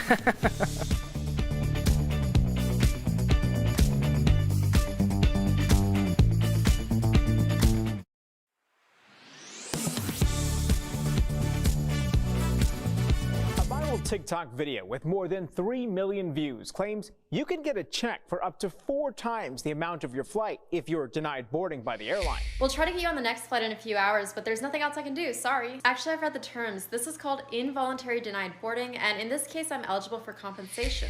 Some people wonder if it's too good to be true. So let's verify. Can you receive compensation from an airline if you are involuntarily denied boarding? Our sources are the Department of Transportation and the contracts of carriage for the nation's largest airlines. The TikTok explains airlines sell more tickets than there are seats on a plane and hope passengers don't show up. While that does happen, airlines can also involuntarily deny boarding to passengers if an air marshal requires a seat or if there's a problem with the plane and they swap it out with a smaller aircraft. Regardless of the reason, the DOT says this is all completely legal so long as the airlines follow the law of what to do if they run out of seats, which is what the TikTok focuses on. Airlines' websites say they will first ask for volunteers to give up their seats in exchange for a voucher or other compensation. If there are no takers, then the airline can involuntarily deny boarding to passengers and must pay you a penalty of up to 4 times the fare paid, depending on how long it takes them to find you a new flight. So it's true. You can receive compensation from an airline if you are involuntarily denied boarding.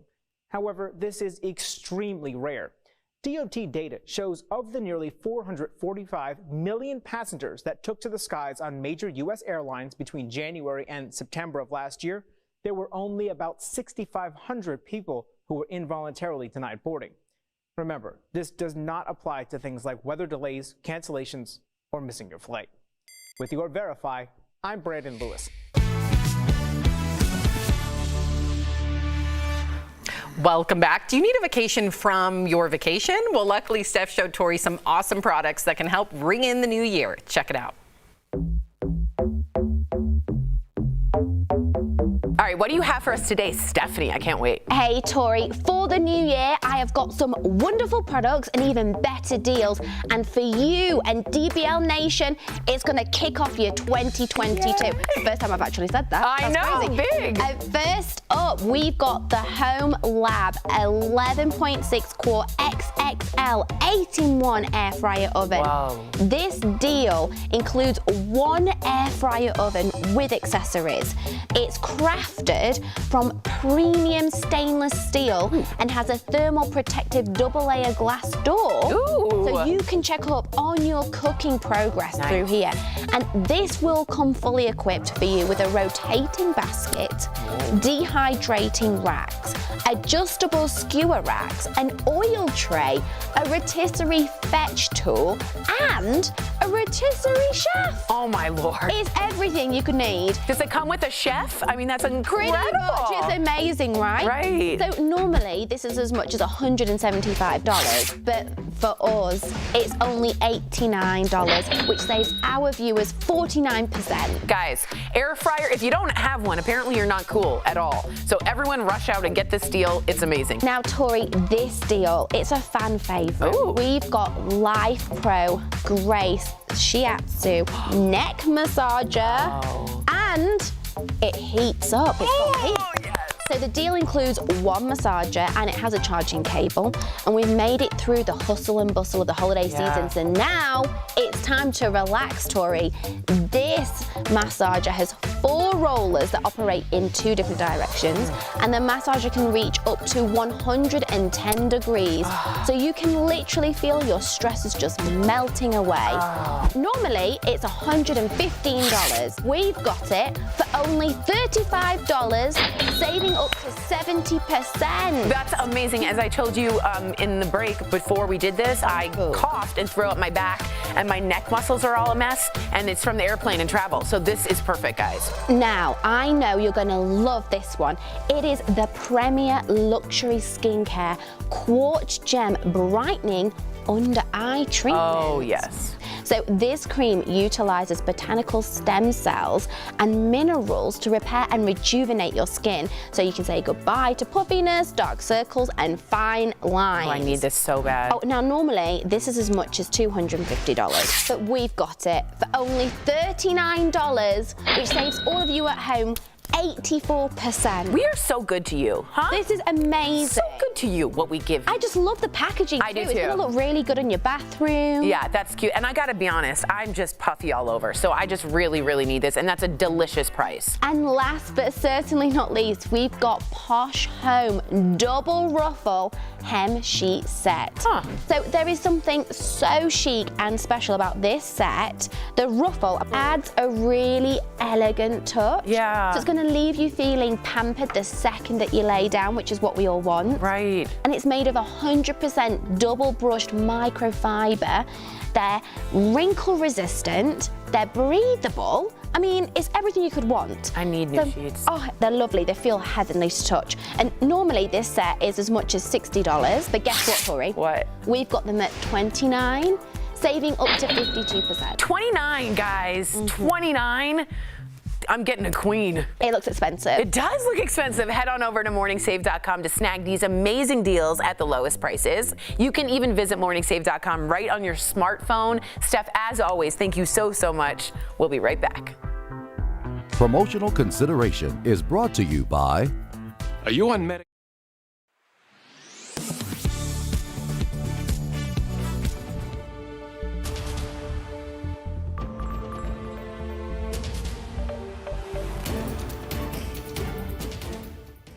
More than 600 people arrested for storming the U.S. Capitol January 6th. And whether they were Oath Keepers or Proud Boys, a rapper from Richmond or a Marine from Quantico, virtually all of them share one criminal charge in common: entering or remaining in a restricted building or grounds. Reaction swift on some social media accounts, with tweets like this one claiming the Capitol building is public property, therefore people have the right to be inside.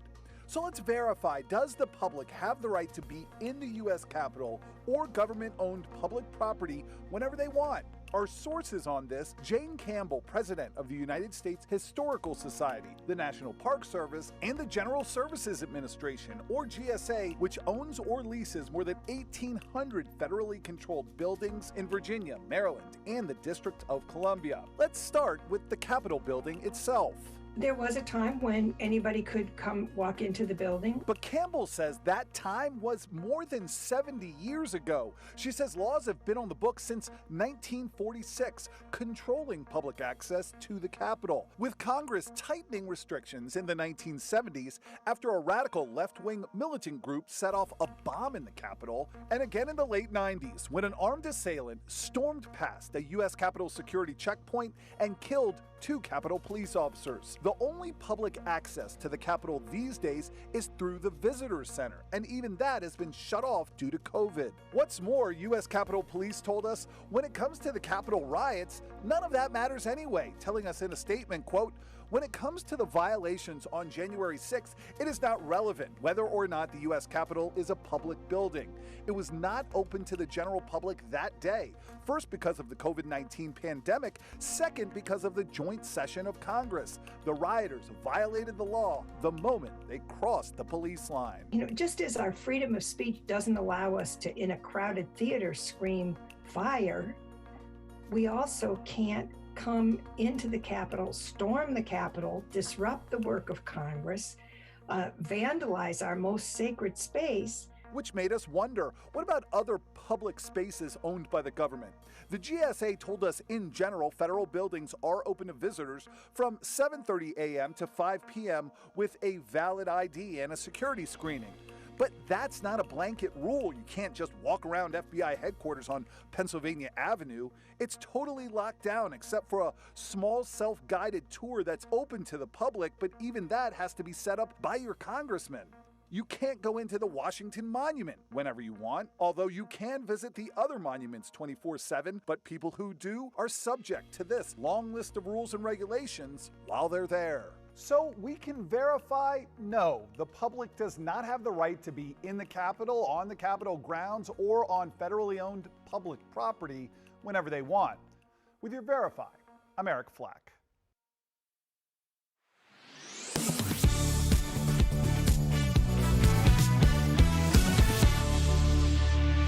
Welcome back to DBL. We have a treat for you. We've been spying on Jeff in the break. Oh, look at these kids. Say hi. Oh, my goodness. Say hi. And is that Jordan too? Wait, Jordan. Oh, Jordan's back there too. Where are you, love? She's Look scared. at these boys. Lawson and Layton, hi. Look at my big boys. Oh my gosh. Say hi. They can't hear you, but they're being goofy. They're goofy boys. Ask them what they're going to do today. What are they going to do today? What are you guys going to do today? What are you guys doing today? Yeah, they're getting their haircuts, huh? I stayed up all night. He stayed up all night, he said. What? All right, they're being crazy. They were here like during the commercial break, so it's already too much. It's too much already. Lawson and Layton. Bye, Lindsay. Never Bye, too Jeff. much. DBL's new every day. We'll see you tomorrow, same time, same place.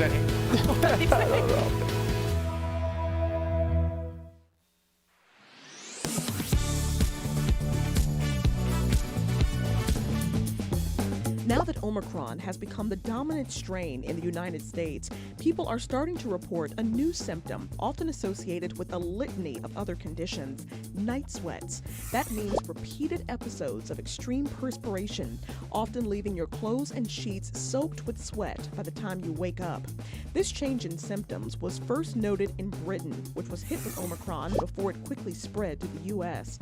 Doctors with the country's National Health Service now say it's a sign you should get tested for COVID. The other symptoms most reported with Omicron are sore throat, headache, and fatigue. Common COVID symptoms like the loss of taste and smell do not appear to be affecting people with this new variant. The good news is there is growing evidence that Omicron causes less severe symptoms. The research is showing that the extremely contagious variant is more likely to infect the throat than the lungs, meaning it's doing less damage to the lungs. But experts warn we shouldn't be lured into a false sense of security because Omicron remains a very real global health threat. Don't miss a day of DBL. Bold debates. That's absurd. Their whole brand is sharing their luxurious lifestyle. Get off social media. I'm done with these stupid arguments. Hot celebs, but I ain't scared of no ghosts. That's right, Aaron. Absolutely. We're like this all the time. Yeah. I can tell she was feeling something. I'm here for it. And all the laughs. Well, you yelled at me, you kicked the show off, so I won't be laughing anymore. DBL's all new every day.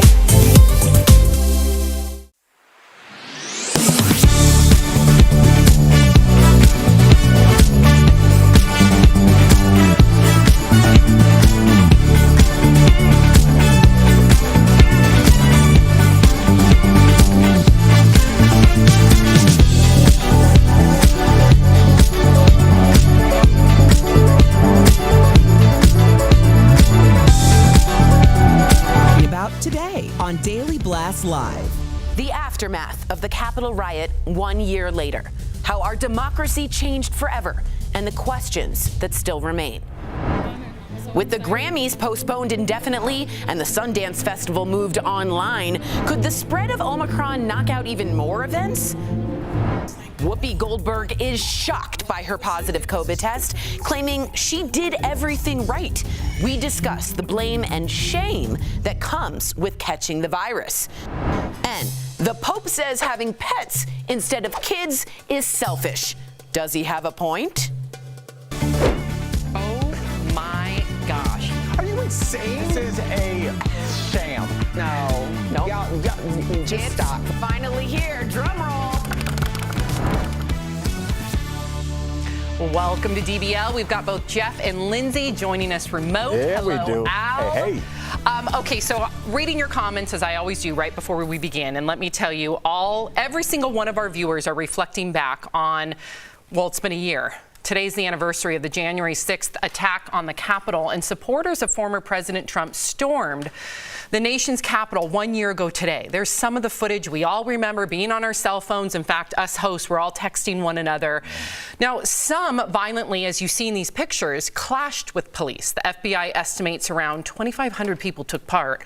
More than 725 people have been charged, and the FBI is still looking for more than 350 others, including over 250 who assaulted police officers. Now, President Biden did speak about this morning from the Capitol Statutory Hall. Take a look. You can't love your country only when you win. You can't obey the law only when it's convenient. You can't be patriotic when you embrace and enable lies. Those who stormed this Capitol, and those who instigated and incited, and those who called on them to do so, held a dagger at the throat of America and American democracy. Now, several Republicans have also spoken out on this anniversary. Texas Senator Ted Cruz called the riot a, quote, violent terrorist attack. And Representative Liz Cheney, who is the co-chair of the January 6th committee, had this to say on the Today Show. All of my colleagues, anyone who attempts to minimize what happens, anyone who denies the truth of what happened, they ought to be ashamed of themselves. And history is watching, and history will judge them. But the American people have the ability to ensure that we protect our Constitution and we protect our institutions with their votes, with their voices, and we certainly are not going to be part on our committee of allowing those institutions to be unraveled. All right, so I'm continuing to read your comments. Clearly, January 6th struck a chord with all of you. Jeff, when you look back on a year ago today, what does January 6th represent to you? I mean, at the very least, it was embarrassing, right? It was embarrassing for our country, our nation. That's at the very bottom. I think we could all agree on, we're never going to be 100% on any issue about anything, whether you like apples or the government. But I think the majority of us could agree that this was wrong. This was bad. This was a terrible time for our nation. What we're going through socially is terrible, and it's reflective of that. Joe Biden did say something that I want to read, though, in a quick press conference on his way out. He said, great nations don't bury the truth. They face up to it. Man, I wish that was true about everything that we had going on in our great nation, but unfortunately it's not. He's right, but he has some owning up to do about certain things as well. I'm not going down Joe Biden's path, but like I said, at the very least, it's embarrassing. Lindsay, what do you think? Yeah, I'm happy that Liz Cheney and Ted Cruz and other leaders spoke up about this, especially because what she said was minimizing, and that's what we can't do, is minimize what happened or airbrush over it like it was only a select few. There were a group of people out there that were encouraged based on a lie about voter fraud, and so it's just frustrating to me because I remember we thought the worst news of the year was coronavirus, and then come to find out that some of the worst news was also that people are storming our Capitol trying to stop leaders from doing something that's one of the most patriotic things, is like finalizing the election results that were actually fair election. And so, you know, especially because it was tied in with the fact that people were voting from home and mail-in ballots because we were trying to protect one another. So to see people rioting about a lie was really frustrating to me, and I was let down that that's the place we're in. It felt like Jeff was saying, we'll never be on any kind of common ground if we can't even get that together. And speaking of that, Lindsay, and I'm glad you brought that up. In fact, a lot of our viewers are saying the very same thing. What worries me is, you know, Lindsay called it a lie, and we've had all the data and all the experts out there look into the voter fraud, and they've all agreed that President Biden won and there was no voter fraud. My concern is if 71%, I have the stats here, if 71% of Republicans and 33% of Americans overall still believe that the election was stolen. We were all here on January 6th last year. We all saw the video, the pictures. We were able to talk to people. We've been watching the committee. We've been able to follow the voter fraud and learn that there wasn't any voter fraud. Are you concerned that 10, 20, 30, 40 years down the road that will somehow be lost or diminished? Or do you think that history and the truth will finally prove itself? Well, you said a lot there, Sam, so let's unpack it. First of all, whose truth? Because when you start talking about truth, I think this kind of scared me because it almost represented the final fissure in Americans, our mindset, because now we have videotape and we still see different things. It's like if we watch a videotape of people robbing a bank and I saw a bank robbery and you saw people taking back their money that bank had taken from them. We're looking at the same thing, but something very different. And I really wonder how we can proceed from this if we can look at something like the attack on the Capitol and a year later, we still have people that are like, I completely agree. It didn't really sway a lot of people that, people still think it was Antifa. I don't know where we go from that. If you can't agree, if we watch the Super Bowl and the Cowboys beat the Browns 10-3, and I say, no, the Browns won, and you go, no, look at the score, and I go, that score's not right. well, then we can't, there's nowhere to go. And that's what I'm worried about, Jeff. I'm worried that there's nowhere to go. I think everybody who tries to think a little bit logically, Al, and I believe that we try to on our show, I don't know where we go from here. I really don't. I try to be a positive guy. My cup is always half full. But as far as our society goes, we are just never, ever, ever going to agree on anything moving forward. No matter what, everyone's going to have what they think their truth is, and they're going to stand their ground, and they're going to be right. We need to learn from our mistakes. We need to grow. People don't want to say that they're wrong anymore. People never want to admit their faults, and that's the biggest fault, I think, of us as a people. Well, where do we go from here then, Lindsay? And I fully agree with you, Jeff, but where do we go from here? Because I think of our future generations, right? I think of Al's kids. I think of Lawson and Leighton, Sophie and Miles. Now I think of Kinsley. How do you think they're going to look back on January 6th, Lindsay? Well, I think, first of all, like, elected officials have to put people over the party. It can't just be like we're staying on party lines just instead of people's lives that actually were lost. You know, several people were hurt and or killed on January 6th last year. But I also think, you know, we have to make sure that in our history books, we're not sweeping this under the rug, and we're actually getting it right and saying that, you know, this was a riot at our Capitol where people were actually hurt while they were trying to do something that was one of the most American things that we can possibly do in this country. And while there might be American flags waved with some of these protesters and rioters, it's really the problem that what they were doing was un-American in itself, and they were being enabled and kind of encouraged by some of our leaders. And nobody wants to take fault for that because they didn't say to actually kill somebody or the words to actually hurt somebody, but they did tell them to believe a lie that would cause so much rage within people that they would go out and do something about it. And so I think we have to get that part right first and admit to that, and just try to make our country whole again so that we can have conversations about how to move forward, because until we accept the truth, you know, we can't move forward. Yeah, the first step is accepting the truth, and I really hope this is what Once again, though, whose truth? But I hope this brings Republicans and Democrats together. I hope so, but Sam, it already is to some degree. Look at the committee. If the British had beaten the American Revolution, if they had tamped it down, how would their history books remember that? They would look at that as an attempted insurrection. But because we won, air quotes, that we look at it as they look like patriots. And I believe the people that were storming the walls and showing their faces thought that they would be remembered as patriots 100 years from now. And you're making that face, but they live in a totally different world than you. That's a really scary thing. It is, because there's 5 families that still to this day are mourning their loved ones. Absolutely. I just want to leave it on the note of Eugene Goodman, the police officer, total hero. I hope the history books make sure that there's a big picture of him. There needs to be a statue. There he is right there, because he saved so many lives by having the bravery to stand up to a lot of those rioters and terrorists, I will call them, and redirecting them away from where the Congress people were.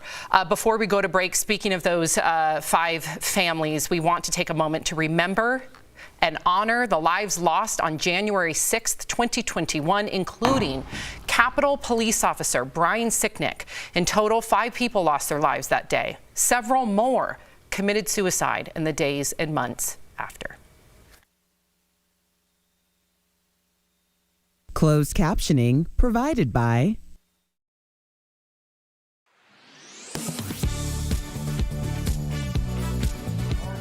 January 6th, party time. Man, how quickly did this year pass, and how few answers do we have a year later? I think that's the crazy. I really thought that this was going to be resolved within a couple months, but I mean, we look, there's still, I believe Sam said there's 350 people that we still have not found that were at the Capitol and would like to be investigated by the FBI. Yes. We still don't know why the Capitol Police Officer Battalion was only at, I believe, 1/4 or 1/5 staffing on a day that they knew at least there was going to be a pretty volatile protest. B block over. I don't understand that. The person that would, like, where was backup? I mean, I read an article saying that there had been fights with police as early as 9 a.m. So where was the police? Like, somebody walked me through that timeline at 9:30. I mean, if somebody was breaking into your house or breaking into a bank anywhere, and you called the police, or at least were watching it on television, after 10 minutes, you'd say, where's the backup? Where's the police? I mean, this is our nation's capital. There's the D.C. local police, Virginia, Delaware. There's a ton of the militaries all over there. Annapolis is not far. Where was the backup for hours and hours all morning and then on into the late afternoon? And so I just think there's a lot of questions. I've seen quite a few documentaries on it, but they're really just kind of going over the timeline of what happened that day. But I want to know not only what happened leading up to it, but what's going to happen to the people that seem like they were orchestrating a lot of this. Maybe the text messages will show us something. It seems like there were some people showing some random people around the Capitol a couple days before everything. So lots of questions. We'll see.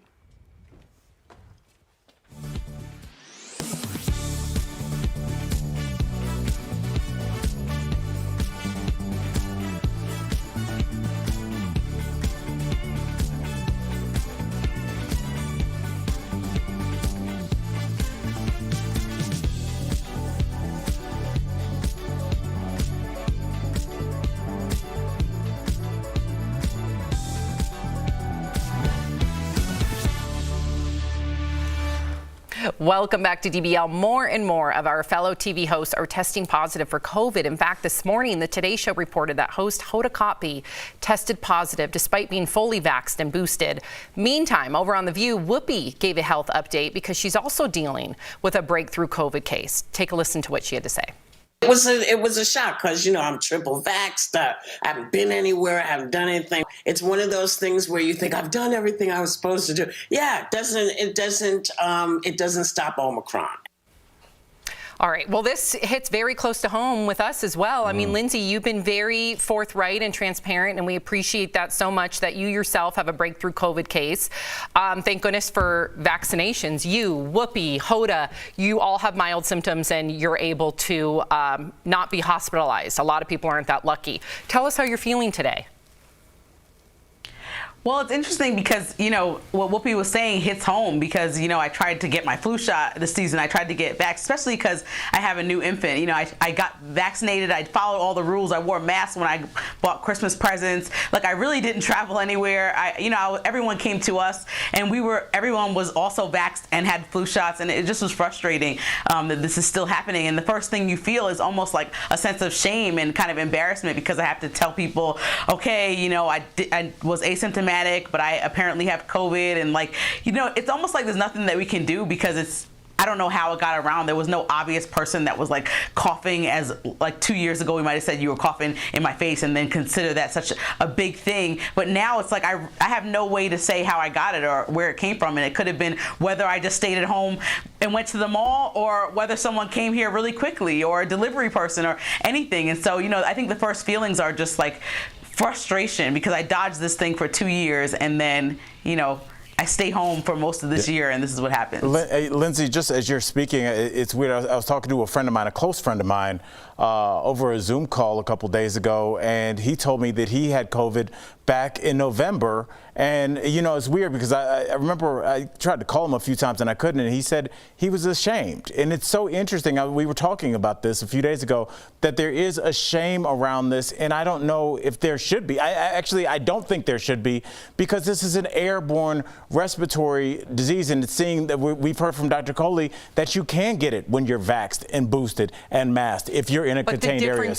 The difference is when you're vaxxed and boosted, you're going to have a lot less mild symptoms. I know a lot of people don't think that the hospitals are overrun because of Omicron. That's not true. My sister works in a hospital. Her husband works in a hospital in the ICU, and they are overrun by Omicron COVID patients, 99.9% of them unvaccinated. So I don't want people to think, oh, big deal, it's just Omicron, mild symptoms. Look at Lindsay, look at Whoopi.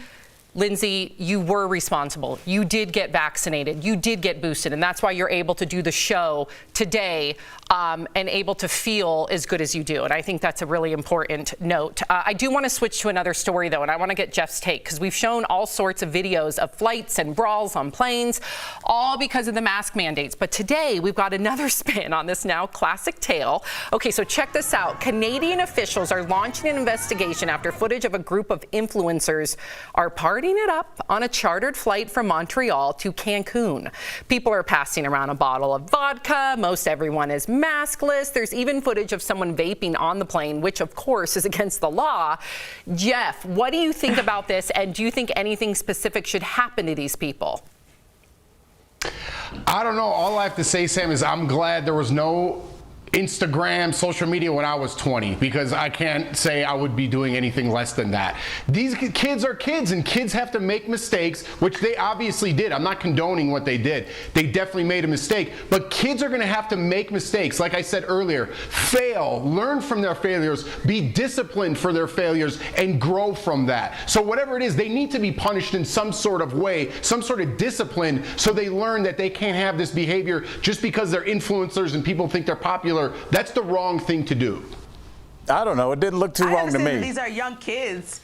No, I understand these are young kids, but also an adult organized this. Like, this is an influencer-sponsored trip that wants people to share about their travels and experiences. And so somebody is allowing this. And so that adult should be the first person we look at as, like, you need to be held responsible for this foolishness. I mean, this is just, like, embarrassing. And 20 is not so kiddish to me. I mean, come on. What is this? Those are 20-year-olds with more money than they know what to do with, and open bottles of vodka. I think a lot of people would be doing that. I think that was there for a reason, and I think the people that follow them want to see that. So I think, like Jeff said and Lindsay said, I think there's some other people that are to blame for this as well. Well, they're stuck in Cancun. My producer just what a told terrible me. life. No one's way to punish them. No airline wants to have them. You guys have to go to Ibiza for a month and stay there. Coming up on DBL, Pope Francis says choosing pets over kids takes away from humanity. We're going to chat about his controversial statement after the break. My back pain. A viral TikTok video with more than 3 million views claims you can get a check for up to 4 times the amount of your flight if you're denied boarding by the airline. We'll try to get you on the next flight in a few hours, but there's nothing else I can do, sorry. Actually, I've read the terms. This is called involuntary denied boarding, and in this case, I'm eligible for compensation. Some people wonder if it's too good to be true. So let's verify. Can you receive compensation from an airline if you are involuntarily denied boarding? Our sources are the Department of Transportation and the contracts of carriage for the nation's largest airlines. The TikTok explains airlines sell more tickets than there are seats on a plane and hope passengers don't show up. While that does happen, airlines can also involuntarily deny boarding to passengers if an air marshal requires a seat or if there's a problem with the plane and they swap it out with a smaller aircraft. Regardless of the reason, the DOT says this is all completely legal so long as the airlines follow the law of what to do if they run out of seats, which is what the TikTok focuses on. Airlines' websites say they will first ask for volunteers to give up their seats in exchange for a voucher or other compensation. If there are no takers, then the airline can involuntarily deny boarding to passengers and must pay you a penalty of up to 4 times the fare paid, depending on how long it takes them to find you a new flight. So it's true.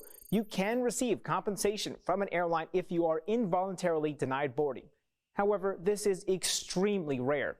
DOT data shows of the nearly 445 million passengers that took to the skies on major U.S. airlines between January and September of last year, there were only about 6,500 people who were involuntarily denied boarding. Remember, this does not apply to things like weather delays, cancellations, or missing your flight. With your Verify, I'm Brandon Lewis. Welcome back. So Pope Francis is giving his thoughts on relationships yet again, and you guys have a lot to say about this one. So while talking to a crowd at the Vatican, the Pope criticized couples who choose to have pets instead of children, saying they are selfish. He also said, quote, "This denial of fatherhood or motherhood diminishes us. It takes away our humanity, and our homeland suffers, as it does not have children." He went on to say that couples who cannot biologically have children should consider adoption. Whoa, these are strong, bold comments.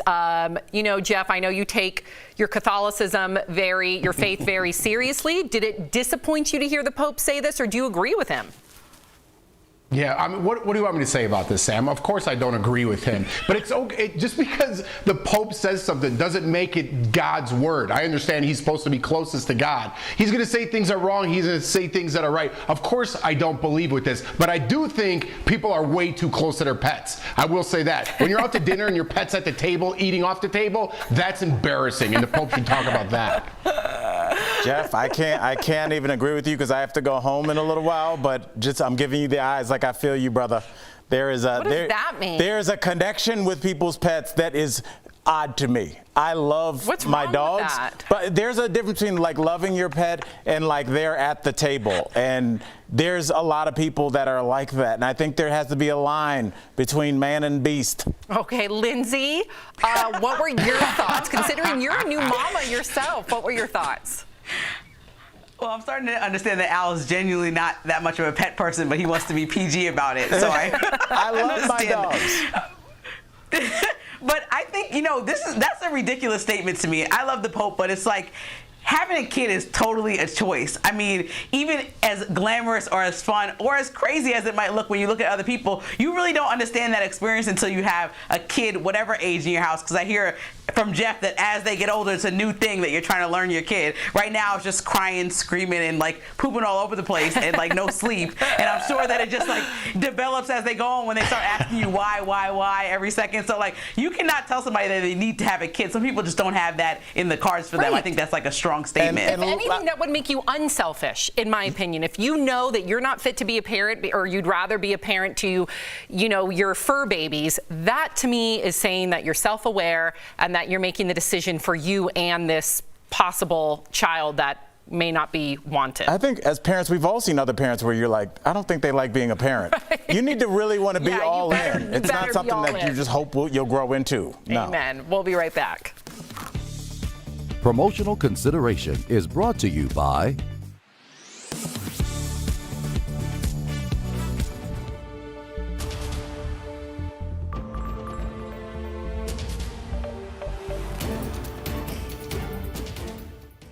More than 600 people arrested for storming the U.S. Capitol January 6th.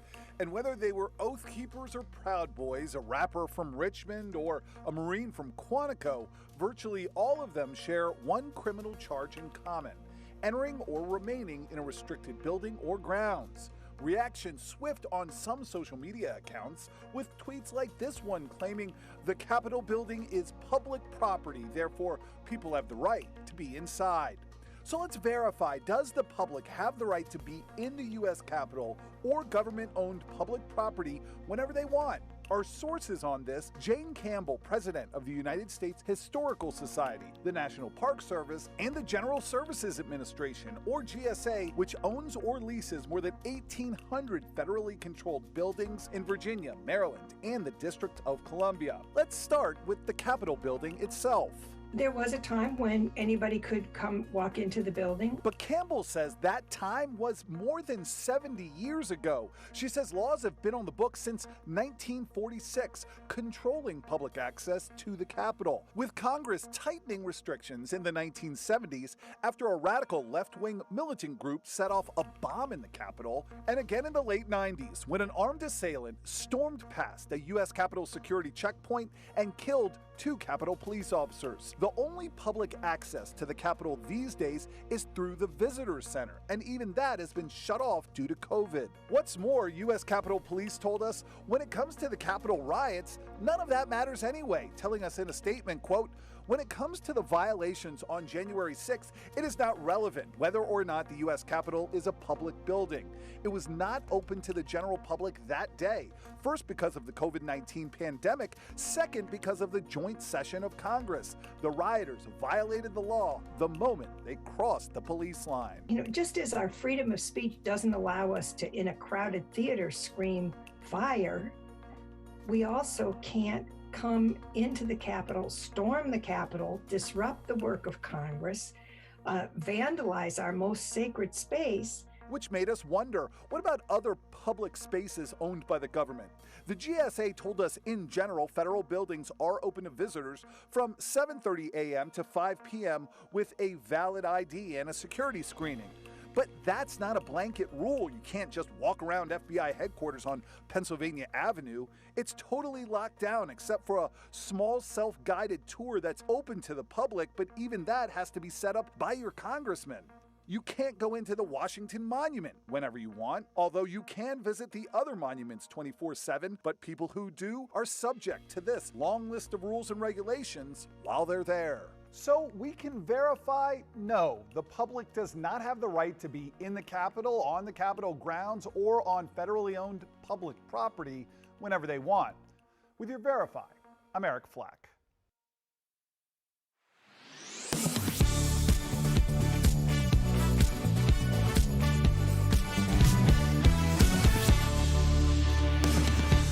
Welcome back to DBL. I have a comment that says influencers are the worst. Jeff. Listen, you can shut off social media. You know what I think the worst is? When you're in row 13 on an airplane and the person in row 14 thinks they're getting off before you. That person's the worst. If you're leaving us, you can watch the second half of the show online. Watch on YouTube, dailyblastlive.com, or our DBL mobile app. But if you're sticking around, here's what's coming up. With the Grammys postponed and Sundance Festival going online, will we see even more events on the COVID shopping block? And Joe Millionaire is back. We'll tell you about the crazy new twists coming to the show.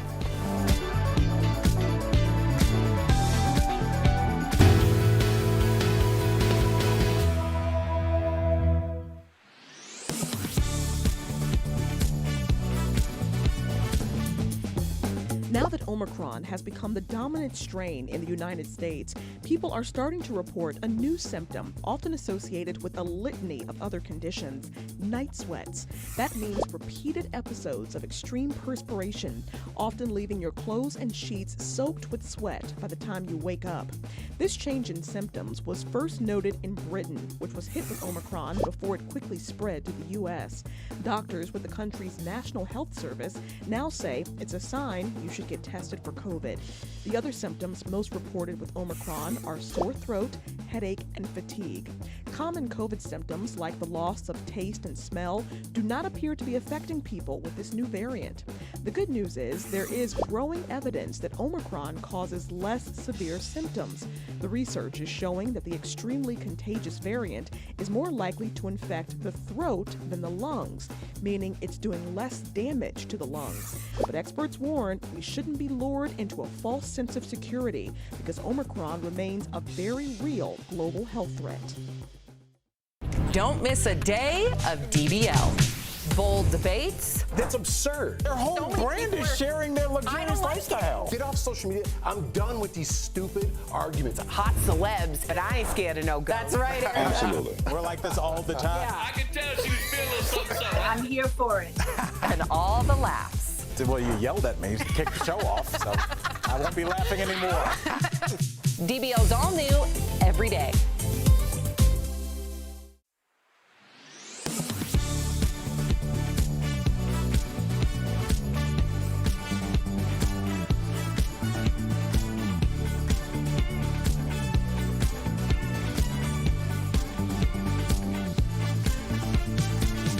This is Daily Blast Live. We're talking about what you're talking about. Oh my gosh. Are you insane? This is a sham. No. Nope. Y'all, just stop. Finally here. Drum roll. Welcome back to DBL. We've got both Jeff and Lindsay joining us remote. Hey, hey. People. Yep. Okay, so we begin with a bunch of high-profile events being impacted, of course, by COVID and the highly contagious Omicron variant. So the Grammys are being postponed indefinitely. Last year, if you remember, stars like Beyonce showed up to accept their awards outdoors. But this year, many artists are reluctant to even attend the event, which was supposed to be taking place inside. Now, the Sundance Film Festival canceled all in-person events. It will go ahead, but everything is going to be online. And then Super Bowl organizers are looking at a contingency plan to move the game from SoFi Stadium into LA, or from in LA to the AT&T Stadium in Texas if COVID restrictions become too tight in California. If the halftime show is scrapped because of COVID, TMZ is reporting that Dr. Dre could be on the hook for millions because he's poured his own money into the show and his insurance will not cover any losses due to COVID. Wow. Just hearing all of these events, what do you think about that? The one that stands out the most to me is Super Bowl, because I'm sure it's still going to go on. The Super Bowl is that a good idea? Yes.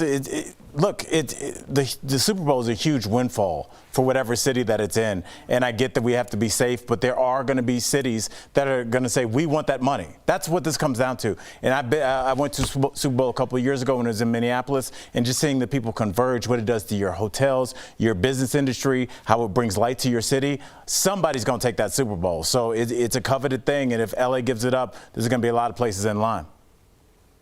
What do you think about the halftime show? Can't they have Dr. Dre perform somewhere else and they just somehow like use satellite like we do to allow him to perform? I don't get it, Lindsay. I mean, 2 years into the pandemic, my thoughts changed. I think a year ago, I would say like the NFL was doing a poor job at trying to protect people. But at this point, if we have vaccines and boosters and ways to protect ourselves, it really comes down to, should we just shut down indefinitely? Like, the way to make obviously no one get COVID or very little cases would be no one does anything, no one goes to work, just everyone stay in their homes. But people have to make money, have to live their lives, continue on with their livelihood. And so, we can't continue to cancel stuff over and over again, especially when we're seeing that if you are, like you said earlier, vaccinated and boosted, this Omicron variant is not affecting people in the same way. I think we have to keep moving forward. Jeff, would you go to the Super Bowl physically?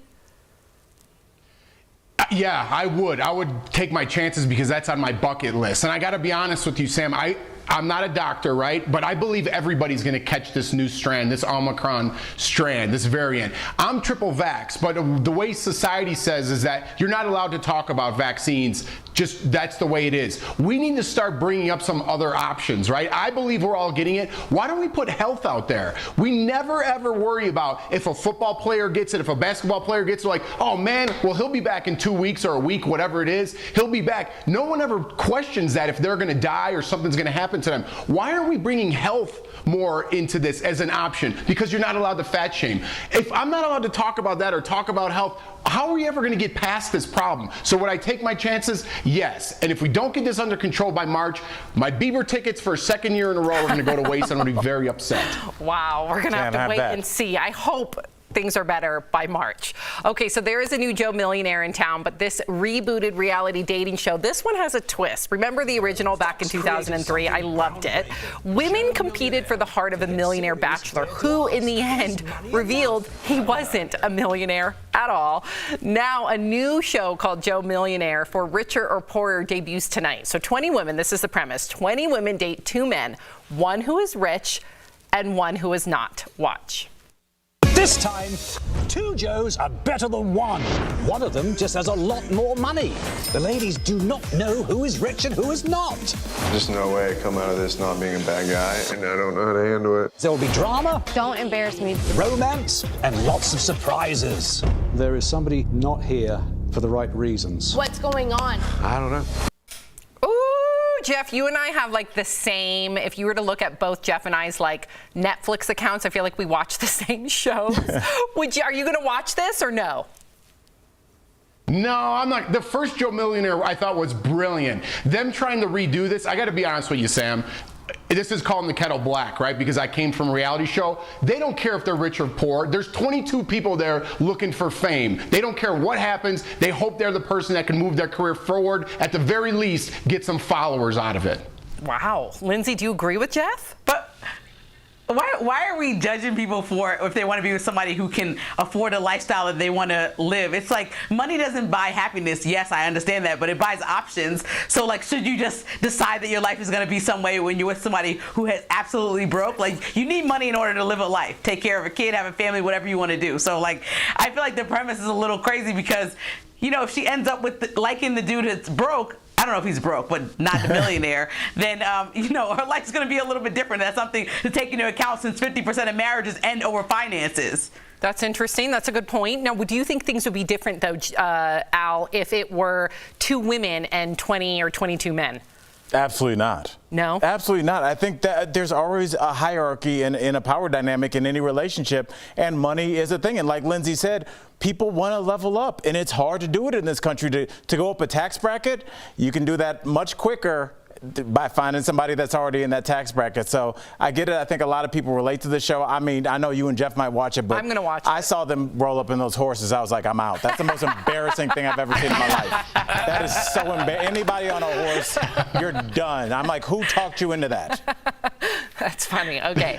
All right. So if you're obsessed with celebrities, chances are you might not be that intelligent. That's the findings from a study out of Hungary. So the study of about 1,700 people, not a small sample, found that those who were more interested in celebrities had lower scores on 2 cognitive ability tests. But the study did not determine whether the poor performance was because they spend their brain power, so to speak, thinking about celebs, or if they were just less intelligent to begin with. So, do you think, Jeff, that fixating on celebs makes you, quote unquote, stupid? Yeah, I actually do. And let me explain myself. If you are interested in celebrity or you have a favorite actor, I love Leonardo DiCaprio, I think that's great, right? When you're showing up on a weekday, on a work day, to Britney Spears' court appearance with a sign that you made the night before, something's wrong in your life. Something's embarrassing with you. Lindsay.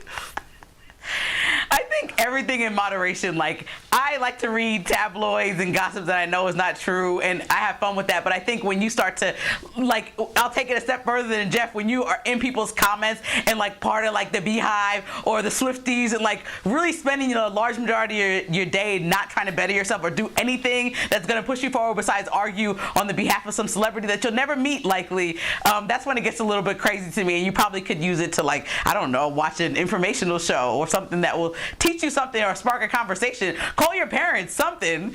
Oh, well, man, you really ran out of options at the end there, Lindsay. Look, I'm going to throw you a curveball really quickly. Yeah, okay. Isn't this the same thing as certain sports fans, though? That's what I was going to say. It's like I feel like everything wants to be part of something bigger than itself. And so I saw a saying that it was a picture of a brick and it said even a brick wants to be part of something, and it was a pyramid. And I think that if you look at the Beehive, if you look at Dallas Cowboys fans, if you look at anything, they are a part of something bigger than themselves that they can go and meet strangers and connect with. Oh, you like the Packers? I like the Packers. Are you going to the game in Cincinnati? Let's go together. Let's stay in the same hotel. Now you're connecting and bonding with people. And I think celebrity just gives you a reason to connect with other people that you may not even be physically around, and just feel like you have a community, like you're a part of something. But when does it go too far, Jeff, in your opinion? There's a line. The obsession. I think the obsession. When you just like somebody and follow somebody, what they do. I follow The Rock online. I like some things when I'm on social media, right? When you start leaving comments, like Lindsay said, or when you start getting so obsessed that you think you're friends with that person, there's I'm not even joking, there's a psychological problem there that you need to work out. Yeah, and to Lindsay's point, I forget who and brought I know it. Jeff can't stand those people. I know Jeff can't stand those people who go on a rampage. That's all I was going to say. Well, to your point with the comments, when I sometimes go on like certain celebrities or I see their posts and then I see like 2 people have like back and forths that like last like their entire page of the comment section, I'm like, what are they arguing about? Like, I find myself reading their arguments and I'm like, what is happening? But it's crazy. After Gwen Stefani blocked you from her page, like, what were they talking about before that? She never blocked me. And I've never once gone on her page and commented on things other than you look gorgeous. Her security regards you as a person of interest. Okay, coming up on DBL, from color-changing cars, headphones, and robots, we've got a preview of some of the coolest gadgets from the Consumer Electronics Show in Vegas. Closed captioning provided by... Hi, I'm...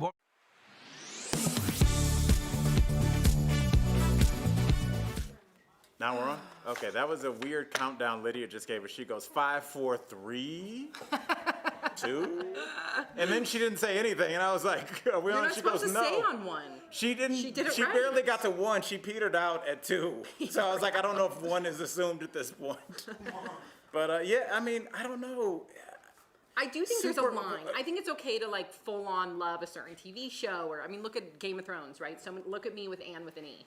Definitely. Yeah. And I was the same way with my books. Like I really was into Harry Potter when Harry Potter first came out. I was at the Barnes and Noble at midnight when they would release a new book, and my mom would do the same. And it's what connected us. I was in college at the time. My mom was a teacher, and she just wanted to read them because of her students. And her and I got so into them that both 2 different cities, we'd go get our books at midnight, read them all night, and then we'd compare what we thought about it the next morning. So you're right, it connected us. But then what's the line where you've gone too far? Is it going on the comment section? Is it arguing with people if you don't like Harry Potter? Is that the line? I mean, but you could be passionate about something, because I assume that, people will go on athletes' Instagrams and say, Tom Brady's the best. No, he's not. Joe Montana's the best. I think people kind of like to argue on behalf of like whatever ideology they have, and also like whatever I feel like represents them. I think people look at Tom Brady and they're like, 6th-round draft pick. Nobody thought he would make it, just like me. But now I'm the head of my company. I think you kind of relate to celebrities. Like Cardi B seems very relatable. Michelle Obama seems very relatable. But if it's taking up too much of your time, where it's getting in the way of your career and your family, there's... Well, yeah, but you could say about anything though, right? True. Yeah.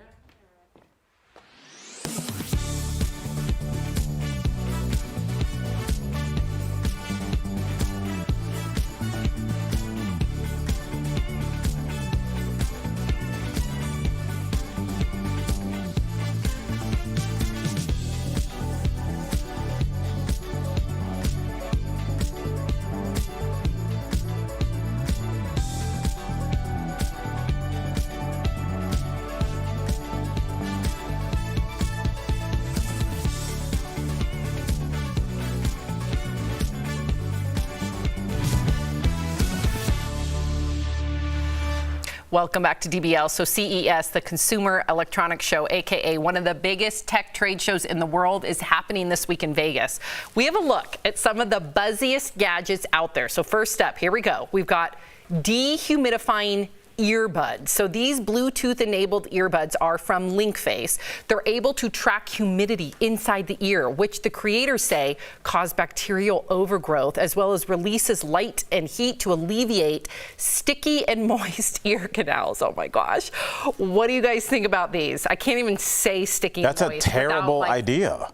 Why is it terrible? Because there's a reason. Your body is a perfect computer. Your body produces earwax that's sticky to keep particles from going deep into your ear canal. It's there. It's almost like flypaper to catch things that are going in there. If you remove that, you're going to allow random particles to get further into your body than they should. You're taking away. Some bacteria is very good. There's a lot of good bacteria in your gut. Okay. When you first said dehumidifying earbuds, I was like, oh, that's great because it's so dry in Denver, thinking that it's going to like shoot humidity out into your room. But no. No. Okay, so none of us are sold. I like your idea better. What about the Cadillac Innerspace? Okay, so it debuted as an autonomous car concept that seats just 2 passengers. Cadillac designed with a cocoon-like cabin that immerses passengers sitting in a love seat with a panoramic screen that stretches across the front. Do we need this car? This is estimated to be in the 6-figure range, Jeff. It looks dope. I mean, I wouldn't get it. I'm not a big car guy. Is that on the front? Yes. Is that on the front? Yeah. And what if you get in an accident? I'm sure they have it. It's fully autonomous. It has it's doing everything for you. And Jeff, if I get in an accident, if I'm killed in that car, I made it.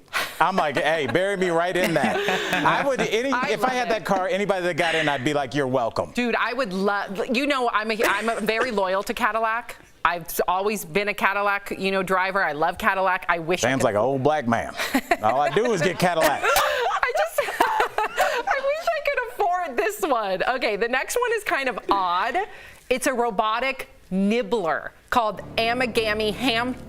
It's a robot designed to bite the end of your finger in a cute and reassuring way. The biting motion is apparently designed to recreate the sensation of having the tip of your finger nibbled by a pet or a baby. Thoughts? This is weird in my opinion. Jeff?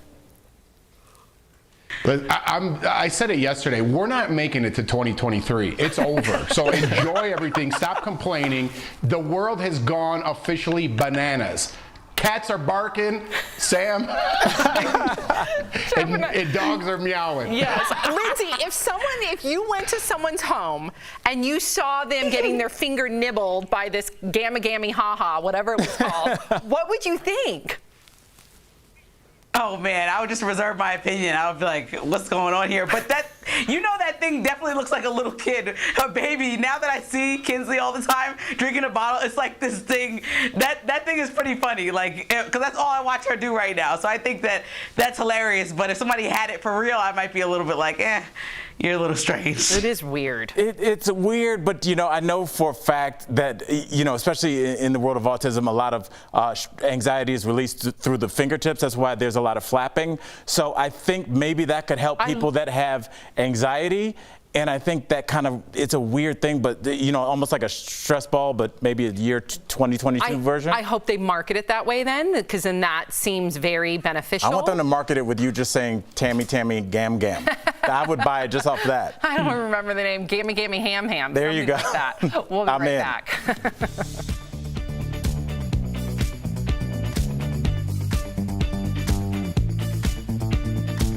We all know that.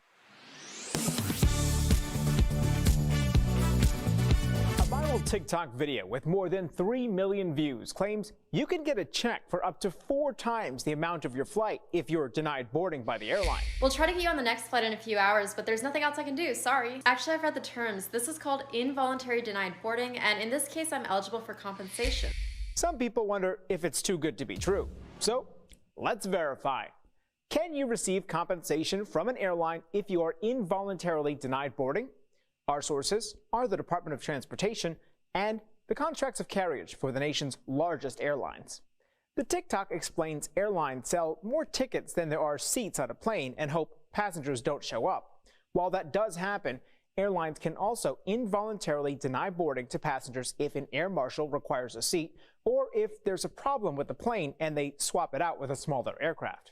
Regardless of the reason, the DOT says this is all completely legal so long as the airlines follow the law of what to do if they run out of seats, which is what the TikTok focuses on.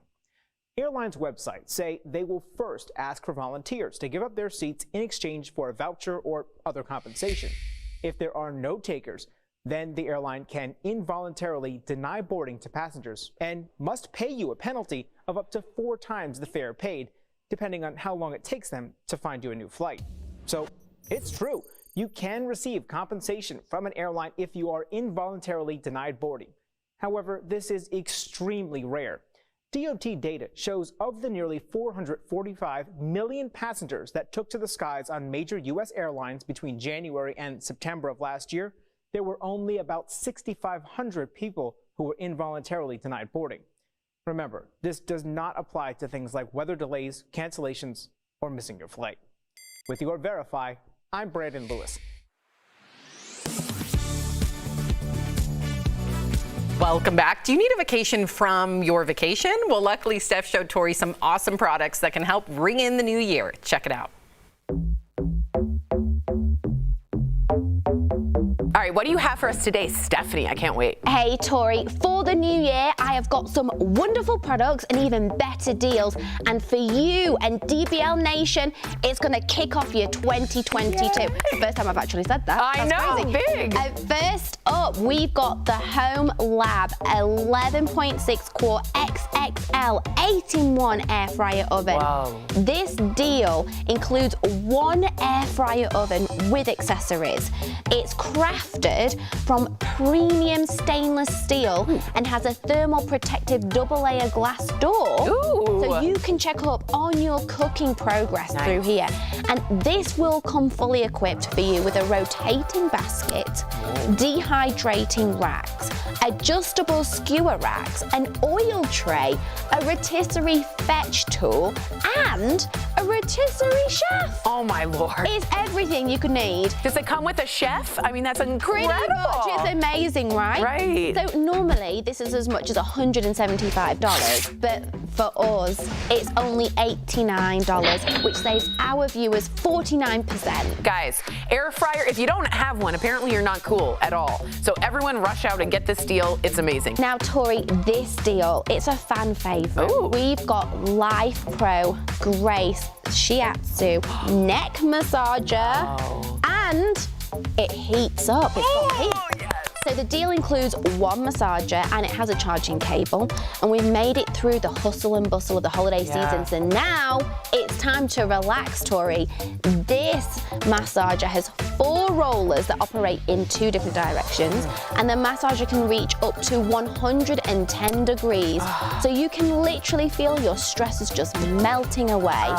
Normally it's $115. We've got it for only $35, saving up to 70%. That's amazing. As I told you in the break before we did this, I coughed and threw up my back, and my neck muscles are all a mess, and it's from the airplane and travel. So this is perfect, guys. Now, I know you're going to love this one.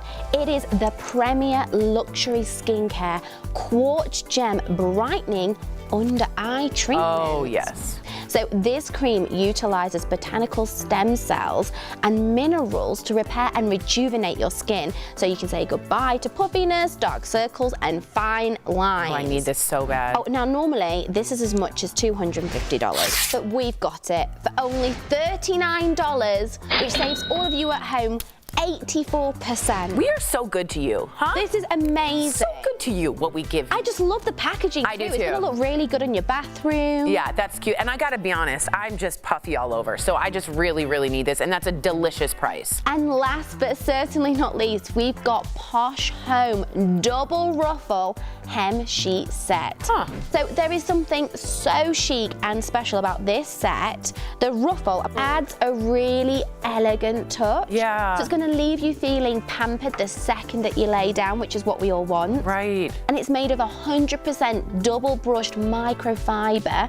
They're wrinkle resistant, they're breathable. I mean, it's everything you could want. I need new sheets. Oh, they're lovely. They feel heavenly to touch. And normally this set is as much as $60, but guess what, Tori? What? We've got them at $29, saving up to 52%. 29, guys. 29. I'm getting a queen. It looks expensive. It does look expensive. Head on over to morningsave.com to snag these amazing deals at the lowest prices. You can even visit morningsave.com right on your smartphone. Steph, as always, thank you so, so much. We'll be right back. Promotional consideration is brought to you by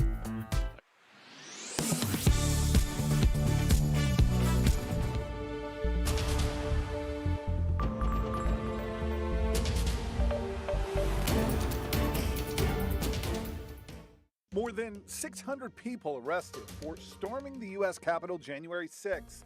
And whether they were Oath Keepers or Proud Boys, a rapper from Richmond or a Marine from Quantico, virtually all of them share one criminal charge in common: entering or remaining in a restricted building or grounds. Reaction swift on some social media accounts, with tweets like this one claiming the Capitol building is public property, therefore people have the right to be inside. So let's verify, does the public have the right to be in the U.S. Capitol or government-owned public property whenever they want? Our sources on this: Jane Campbell, president of the United States Historical Society, the National Park Service, and the General Services Administration, or GSA, which owns or leases more than 1,800 federally controlled buildings in Virginia, Maryland, and the District of Columbia. Let's start with the Capitol building itself. There was a time when anybody could come walk into the building. But Campbell says that time was more than 70 years ago. She says laws have been on the books since 1946, controlling public access to the Capitol, with Congress tightening restrictions in the 1970s after a radical left-wing militant group set off a bomb in the Capitol, and again in the late 90s when an armed assailant stormed past a U.S. Capitol security checkpoint and killed 2 Capitol police officers. The only public access to the Capitol these days is through the Visitor Center, and even that has been shut off due to COVID. What's more, U.S. Capitol Police told us, when it comes to the Capitol riots, none of that matters anyway, telling us in a statement, quote, When it comes to the violations on January 6th, it is not relevant whether or not the U.S. Capitol is a public building. It was not open to the general public that day. First, because of the COVID-19 pandemic. Second, because of the joint session of Congress. The rioters violated the law the moment they crossed the police line. You know, just as our freedom of speech doesn't allow us to, in a crowded theater, scream fire, we also can't come into the Capitol, storm the Capitol, disrupt the work of Congress, vandalize our most sacred space. Which made us wonder, what about other public spaces owned by the government? The GSA told us in general, federal buildings are open to visitors from 7:30 a.m. to 5 p.m. with a valid ID and a security screening. But that's not a blanket rule. You can't just walk around FBI headquarters on Pennsylvania Avenue. It's totally locked down except for a small self-guided tour that's open to the public, but even that has to be set up by your congressman. You can't go into the Washington Monument whenever you want, although you can visit the other monuments 24/7, but people who do are subject to this long list of rules and regulations while they're there. So we can verify, no, the public does not have the right to be in the Capitol, on the Capitol grounds, or on federally owned public property whenever they want. With your Verify, I'm Eric Flack.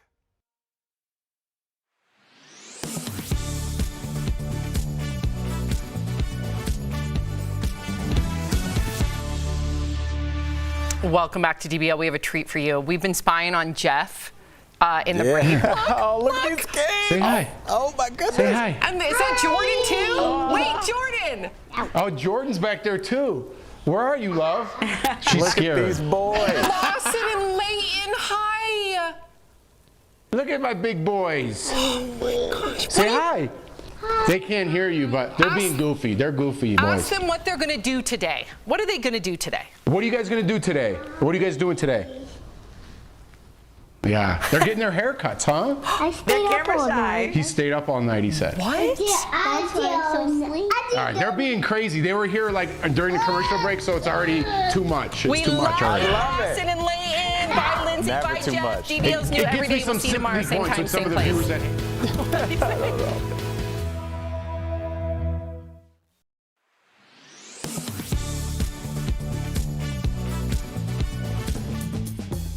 Now that Omicron has become the dominant strain in the United States, people are starting to report a new symptom, often associated with a litany of other conditions: night sweats. That means repeated episodes of extreme perspiration, often leaving your clothes and sheets soaked with sweat by the time you wake up.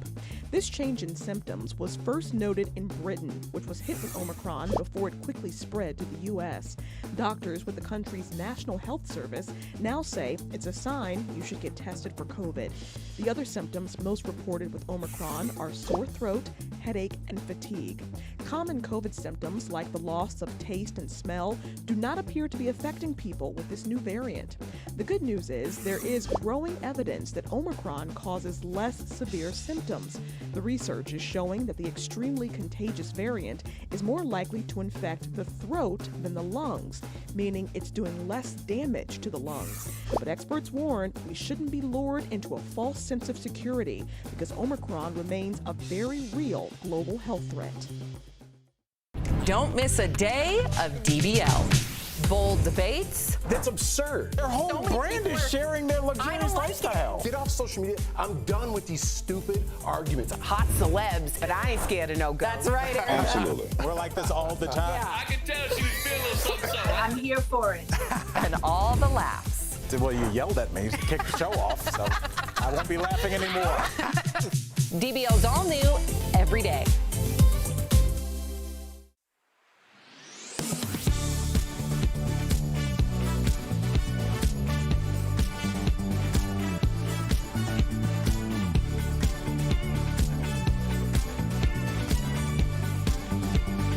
Here's what we're talking about today on Daily Blast Live. The aftermath of the Capitol riot 1 year later. How our democracy changed forever and the questions that still remain. With the Grammys postponed indefinitely and the Sundance Festival moved online, could the spread of Omicron knock out even more events? Whoopi Goldberg is shocked by her positive COVID test, claiming she did everything right. We discuss the blame and shame that comes with catching the virus. And the Pope says having pets instead of kids is selfish. Does he have a point? Oh my gosh. Are you insane? This is a sham. No. Y'all, just stop. Finally here, drum roll. Welcome to DBL. We've got both Jeff and Lindsay joining us remote. Yeah, Hello, we do. Al. Hey. Okay, so reading your comments, as I always do right before we begin, and let me tell you, every single one of our viewers are reflecting back on, well, it's been a year. Today's the anniversary of the January 6th attack on the Capitol, and supporters of former President Trump stormed the nation's Capitol 1 year ago today. There's some of the footage we all remember being on our cell phones. In fact, us hosts were all texting one another. Now, some violently, as you see in these pictures, clashed with police. The FBI estimates around 2,500 people took part. More than 725 people have been charged, and the FBI is still looking for more than 350 others, including over 250 who assaulted police officers. Now, President Biden did speak about this morning from the Capitol Statutory Hall. Take a look. You can't love your country only when you win. You can't obey the law only when it's convenient. You can't be patriotic when you embrace and enable lies. Those who stormed this Capitol, and those who instigated and incited, and those who called on them to do so, held a dagger at the throat of America and American democracy. Now, several Republicans have also spoken out on this anniversary. Texas Senator Ted Cruz called the riot a, quote, violent terrorist attack. And Representative Liz Cheney, who is the co-chair of the January 6th committee, had this to say on the Today Show. All of my colleagues, anyone who attempts to minimize what happens, anyone who denies the truth of what happened, they ought to be ashamed of themselves. And history is watching, and history will judge them. But the American people have the ability to ensure that we protect our Constitution and we protect our institutions with their votes, with their voices, and we certainly are not going to be part on our committee of allowing those institutions to be unraveled. All right, so I'm continuing to read your comments. Clearly, January 6th struck a chord with all of you. Jeff, when you look back on a year ago today, what does January 6th represent to you? I mean, at the very least, it was embarrassing, right? It was embarrassing for our country, our nation. That's at the very bottom. I think we could all agree on, we're never going to be 100% on any issue about anything, whether you like apples or the government. But I think the majority of us could agree that this was wrong. This was bad. This was a terrible time for our nation. What we're going through socially is terrible, and it's reflective of that. Joe Biden did say something that I want to read, though, in a quick press conference on his way out. He said, great nations don't bury the truth. They face up to it. Man, I wish that was true about everything that we had going on in our great nation, but unfortunately it's not. He's right, but he has some owning up to do about certain things as well. I'm not going down Joe Biden's path, but like I said, at the very least, it's embarrassing. Lindsay, what do you think?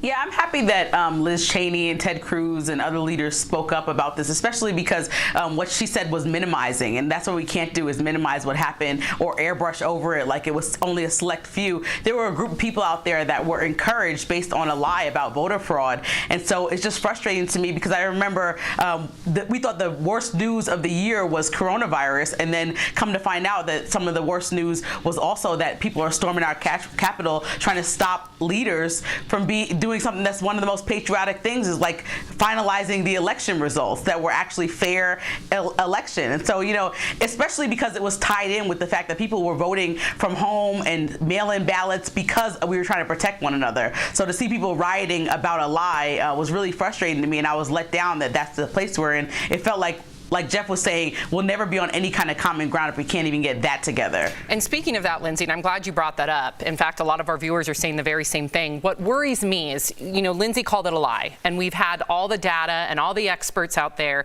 look into the voter fraud, and they've all agreed that President Biden won, and there was no voter fraud. My concern is if 71%, I have the stats here, if 71% of Republicans and 33% of Americans overall still believe that the election was stolen. We were all here on January 6th last year. We all saw the video, the pictures. We were able to talk to people. We've been watching the committee. We've been able to follow the voter fraud and learn that there wasn't any voter fraud. Are you concerned that 10, 20, 30, 40 years down the road that will somehow be lost or diminished? Or do you think that history and the truth will finally prove itself? Well, you said a lot there, Sam, so let's unpack it. First of all, whose truth? Because when you start talking about truth, I think this kind of scared me because it almost represented the final fissure in Americans, our mindset, because now we have videotape and we still see different things. It's like if we watch a videotape of people robbing a bank and I saw a bank robbery and you saw people taking back their money that bank had taken from them. We're looking at the same thing, but something very different. And I really wonder how we can proceed from this if we can look at something like the attack on the Capitol and a year later, we still have people that are like, I completely agree. It didn't really sway a lot of people that, people still think it was Antifa. I don't know where we go from that. If you can't agree, if we watch the Super Bowl and the Cowboys beat the Browns 10-3, and I say, no, the Browns won, and you go, no, look at the score, and I go, that score's not right. Well, then there's nowhere to go. And that's what I'm worried about, Jeff. I'm worried that there's nowhere to go. I think everybody who tries to think a little bit logically, Al, and I believe that we try to on our show, I don't know where we go from here. I really don't. I try to be a positive guy. My cup is always half full. But as far as our society goes, we are just never, ever, ever going to agree on anything moving forward. No matter what, everyone's going to have what they think their truth is, and they're going to stand their ground, and they're going to be right. We need to learn from our mistakes. We need to grow. People don't want to say that they're wrong anymore. People never want to admit their faults, and that's the biggest fault, I think, of us as a people. Well, where do we go from here then, Lindsay? And I fully agree with you, Jeff, but where do we go from here? Because I think of our future generations, right? I think of Al's kids. I think of Lawson and Leighton, Sophie and Miles. Now I think of Kinsley. How do you think they're going to look back on January 6th, Lindsay? Well, I think, first of all, like, elected officials have to put people over the party. It can't just be like we're staying on party lines just instead of people's lives that actually were lost. Several people were hurt and or killed on January 6th last year. But I also think, we have to make sure that in our history books, we're not sweeping this under the rug and we're actually getting it right and saying that, this was a riot at our Capitol where people were actually hurt while they were trying to do something that was one of the most American things that we can possibly do in this country. And while there might be American flags waved with some of these protesters and rioters, it's really the problem that what they were doing was un-American in itself, and they were being enabled and kind of encouraged by some of our leaders. And nobody wants to take fault for that because they didn't say to actually kill somebody or the words to actually hurt somebody, but they did tell them to believe a lie that would cause so much rage within people that they would go out and do something about it. And so I think we have to get that part right first and admit to that and just try to make our country whole again so that we can have conversations about how to move forward, because until we accept the truth, we can't move forward. Yeah, the first step is accepting the truth, and I really hope this is what Once again, though, whose truth? But I hope this brings Republicans and Democrats together. I hope so, but Sam, it already is to some degree. Look at the committee. If the British had beaten the American Revolution, if they had tamped it down, how would their history books remember that? They would look at that as an attempted insurrection. But because we won, air quotes, that we look at it as they look like patriots. And I believe the people that were storming the walls and showing their faces thought that they would be remembered as patriots 100 years from now. And you're making that face, but they live in a totally different world than you. That's a really scary thing. It is, because there's 5 families that still to this day are mourning their loved ones. Absolutely. I just want to leave it on the note of Eugene Goodman, the police officer, total hero. I hope the history books make sure that there's a big picture of him. There needs to be a statue. There he is right there, because he saved so many lives by having the bravery to stand up to a lot of those rioters and terrorists, I will call them, and redirecting them away from where the Congress people were. Before we go to break, speaking of those 5 families, we want to take a moment to remember and honor the lives lost on January 6th, 2021, including Capitol Police Officer Brian Sicknick. In total, 5 people lost their lives that day. Several more committed suicide in the days and months after. Closed captioning provided by... Let me be direct.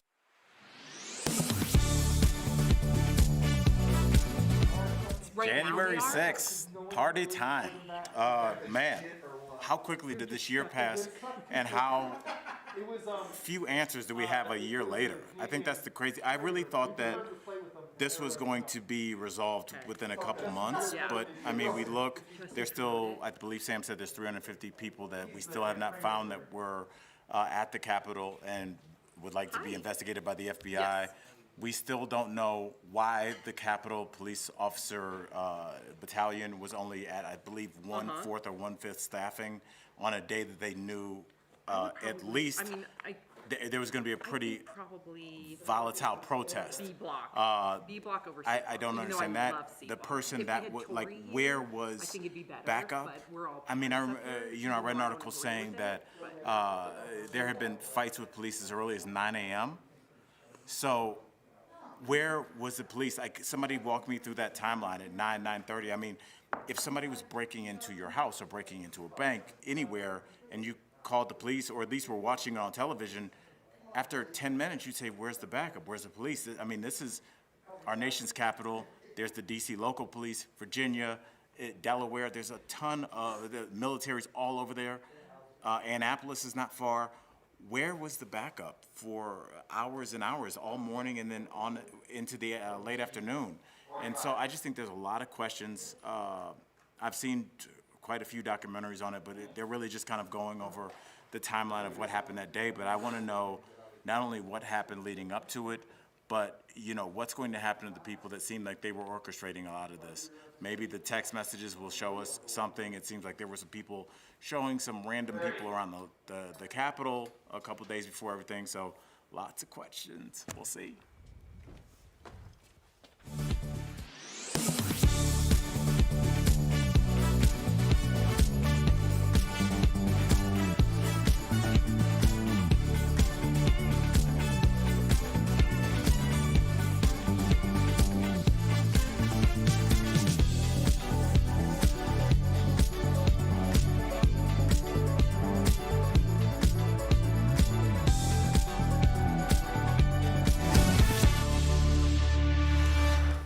Welcome back to DBL. More and more of our fellow TV hosts are testing positive for COVID. In fact, this morning, the Today Show reported that host Hoda Kotb tested positive despite being fully vaxxed and boosted. Meantime, over on The View, Whoopi gave a health update because she's also dealing with a breakthrough COVID case. Take a listen to what she had to say. It was a shock because, I'm triple vaxxed. I haven't been anywhere. I haven't done anything. It's one of those things where you think I've done everything I was supposed to do. Yeah, it doesn't stop Omicron. All right. Well, this hits very close to home with us as well. I mean, Lindsay, you've been very forthright and transparent, and we appreciate that so much that you yourself have a breakthrough COVID case. Thank goodness for vaccinations. You, Whoopi, Hoda, you all have mild symptoms and you're able to not be hospitalized. A lot of people aren't that lucky. Tell us how you're feeling today. Well, it's interesting because, what Whoopi was saying hits home because, I tried to get my flu shot this season. I tried to get back, especially because I have a new infant. I got vaccinated. I followed all the rules. I wore masks when I bought Christmas presents. Like, I really didn't travel anywhere.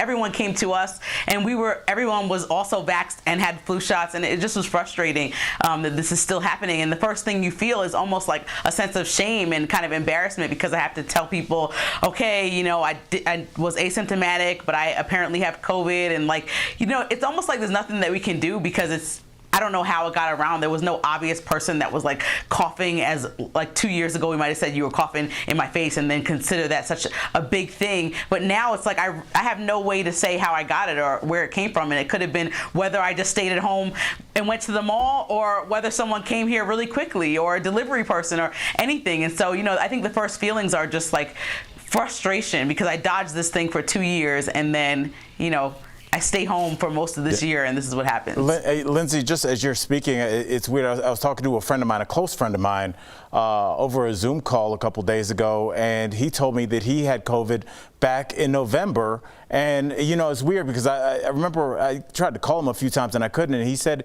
he was ashamed. And it's so interesting. We were talking about this a few days ago, that there is a shame around this, and I don't know if there should be. I don't think there should be, because this is an airborne respiratory disease, and it's seeing that we've heard from Dr. Coley that you can get it when you're vaxxed and boosted and masked if you're in a contained area. The difference is when you're vaxxed and boosted, you're going to have a lot less mild symptoms. I know a lot of people don't think that the hospitals are overrun because of Omicron. That's not true. My sister works in a hospital. Her husband works in a hospital in the ICU, and they are overrun by Omicron COVID patients, 99.9% of them unvaccinated. So I don't want people to think, oh, big deal, it's just Omicron, mild symptoms. Look at Lindsay, look at Whoopi.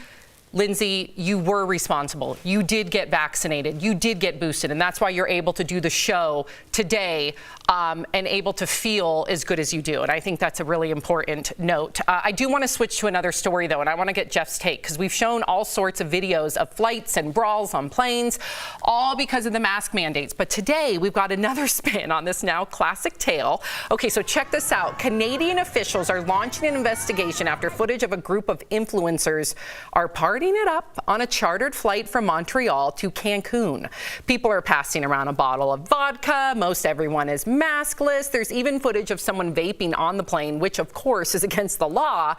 Jeff, what do you think about this? And do you think anything specific should happen to these people? I don't know. All I have to say, Sam, is I'm glad there was no Instagram, social media when I was 20, because I can't say I would be doing anything less than that. These kids are kids, and kids have to make mistakes, which they obviously did. I'm not condoning what they did. They definitely made a mistake, but kids are going to have to make mistakes. Like I said earlier, fail, learn from their failures, be disciplined for their failures, and grow from that. So whatever it is, they need to be punished in some sort of way, some sort of discipline, so they learn that they can't have this behavior just because they're influencers and people think they're popular. That's the wrong thing to do. I don't know. It didn't look too wrong to me. These are young kids. I know, I understand these are young kids, but also an adult organized this. Like, this is an influencer-sponsored trip that wants people to share about their travels and experiences. And so somebody is allowing this. And so that adult should be the first person we look at as, like, you need to be held responsible for this foolishness. I mean, this is just, like, embarrassing. And 20 is not so kiddish to me. I mean, come on. What is this? Those are 20-year-olds with more money than they know what to do with, and open bottles of vodka. I think a lot of people would be doing that. I think that was there for a reason, and I think the people that follow them want to see that. So I think, like Jeff said and Lindsay said, I think there's some other people that are to blame for this as well. Well, they're stuck in Cancun. My producer just what a told terrible me life. No one's way to punish them. No airline wants to have them. You guys have to go to Ibiza for a month and stay there. Coming up on DBL, Pope Francis says choosing pets over kids takes away from humanity. We're going to chat about his controversial statement after the break. My back pain. A viral TikTok video with more than 3 million views claims you can get a check for up to 4 times the amount of your flight if you're denied boarding by the airline. We'll try to get you on the next flight in a few hours, but there's nothing else I can do, sorry. Actually, I've read the terms. This is called involuntary denied boarding, and in this case, I'm eligible for compensation. Some people wonder if it's too good to be true. So let's verify. Can you receive compensation from an airline if you are involuntarily denied boarding? Our sources are the Department of Transportation and the contracts of carriage for the nation's largest airlines. The TikTok explains airlines sell more tickets than there are seats on a plane and hope passengers don't show up. While that does happen, Airlines can also involuntarily deny boarding to passengers if an air marshal requires a seat or if there's a problem with the plane and they swap it out with a smaller aircraft. Regardless of the reason, the DOT says this is all completely legal so long as the airlines follow the law of what to do if they run out of seats, which is what the TikTok focuses on. Airlines' websites say they will first ask for volunteers to give up their seats in exchange for a voucher or other compensation. If there are no takers, then the airline can involuntarily deny boarding to passengers and must pay you a penalty of up to 4 times the fare paid, depending on how long it takes them to find you a new flight. So it's true. You can receive compensation from an airline if you are involuntarily denied boarding. However, this is extremely rare. DOT data shows of the nearly 445 million passengers that took to the skies on major U.S. airlines between January and September of last year, there were only about 6,500 people who were involuntarily denied boarding.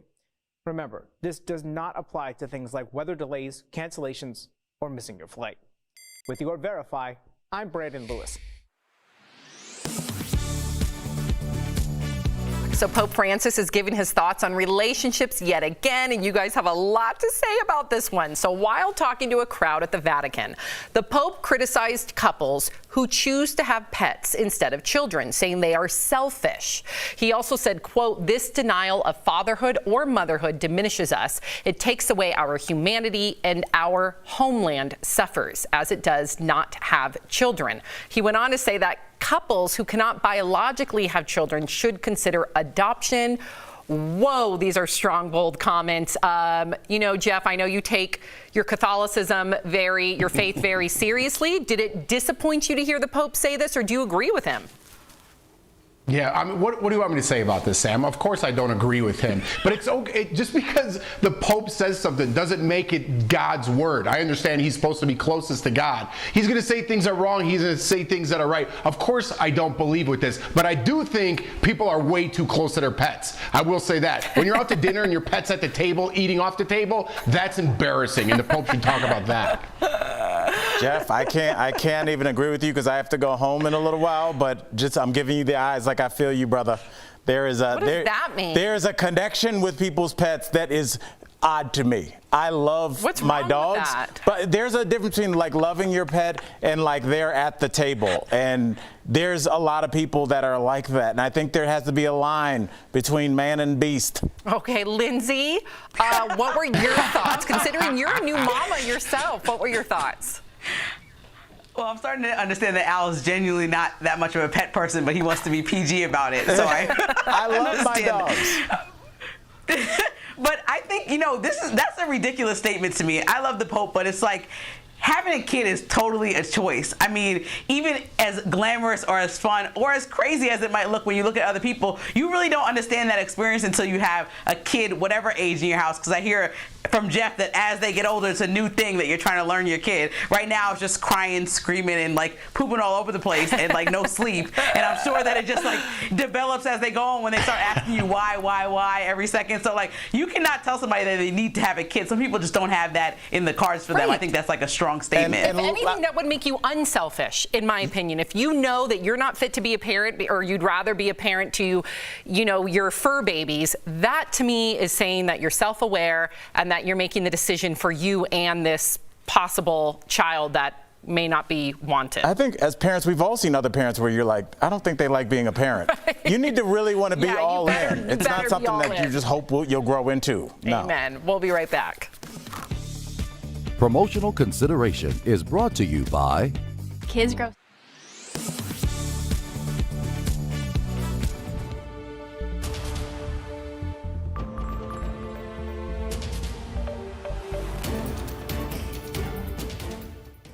More than 600 people arrested for storming the U.S. Capitol January 6th.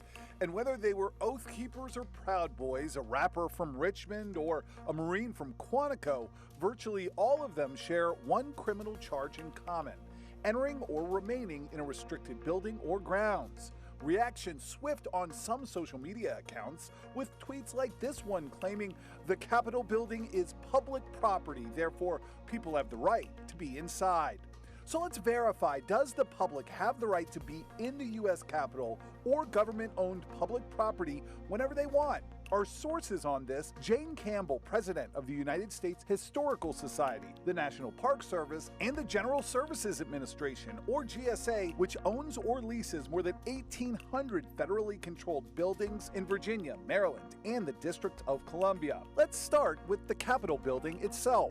There was a time when anybody could come walk into the building. But Campbell says that time was more than 70 years ago. She says laws have been on the books since 1946, controlling public access to the Capitol, with Congress tightening restrictions in the 1970s after a radical left-wing militant group set off a bomb in the Capitol, and again in the late 90s when an armed assailant stormed past a U.S. Capitol security checkpoint and killed 2 Capitol police officers. The only public access to the Capitol these days is through the Visitor Center, and even that has been shut off due to COVID. What's more, U.S. Capitol Police told us, when it comes to the Capitol riots, none of that matters anyway, telling us in a statement, quote, "When it comes to the violations on January 6th, it is not relevant whether or not the U.S. Capitol is a public building.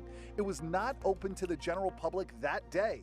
First, because of the COVID-19 pandemic. Second, because of the joint session of Congress. The rioters violated the law the moment they crossed the police line." You know, just as our freedom of speech doesn't allow us to, in a crowded theater, scream fire, we also can't come into the Capitol, storm the Capitol, disrupt the work of Congress, vandalize our most sacred space. Which made us wonder, what about other public spaces owned by the government? The GSA told us in general, federal buildings are open to visitors from 7:30 a.m. to 5 p.m. with a valid ID and a security screening. But that's not a blanket rule. You can't just walk around FBI headquarters on Pennsylvania Avenue. It's totally locked down except for a small self-guided tour that's open to the public, but even that has to be set up by your congressman. You can't go into the Washington Monument whenever you want, although you can visit the other monuments 24/7, but people who do are subject to this long list of rules and regulations while they're there. So we can verify, no, the public does not have the right to be in the Capitol, on the Capitol grounds, or on federally owned public property whenever they want. With your Verify, I'm Eric Flack.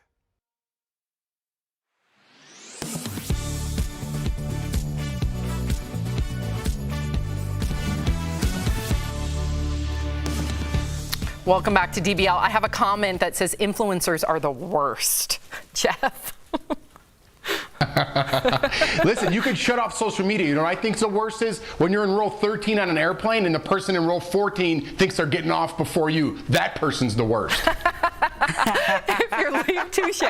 If you're leaving us, you can watch the second half of the show online. Watch on YouTube, dailyblastlive.com, or our DBL mobile app. But if you're sticking around, here's what's coming up. With the Grammys postponed and Sundance Festival going online, will we see even more events on the COVID shopping block? And Joe Millionaire is back. We'll tell you about the crazy new twists coming to the show.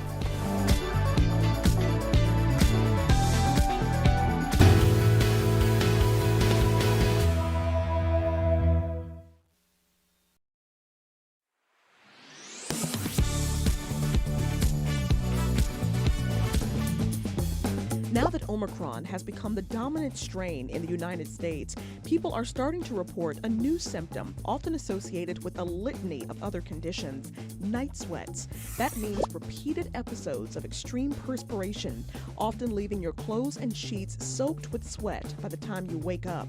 This change in symptoms was first noted in Britain, which was hit with Omicron before it quickly spread to the U.S. Doctors with the country's National Health Service now say it's a sign you should get tested for COVID. The other symptoms most reported with Omicron are sore throat, headache, and fatigue. Common COVID symptoms like the loss of taste and smell do not appear to be affecting people with this new variant. The good news is there is growing evidence that Omicron causes less severe symptoms. The research is showing that the extremely contagious variant is more likely to infect the throat than the lungs, meaning it's doing less damage to the lungs. But experts warn we shouldn't be lured into a false sense of security because Omicron remains a very real global health threat. don't miss a day of DBL. Bold debates. That's absurd. Their whole brand is sharing their luxurious lifestyle. Get off social media. I'm done with these stupid arguments. Hot celebs, but I ain't scared of no go. That's right, Eric. Absolutely. We're like this all the time. Yeah. I can tell she was feeling something. I'm here for it. And all the laughs. Well, you yelled at me to kick the show off, so I won't be laughing anymore. DBL's all new every day.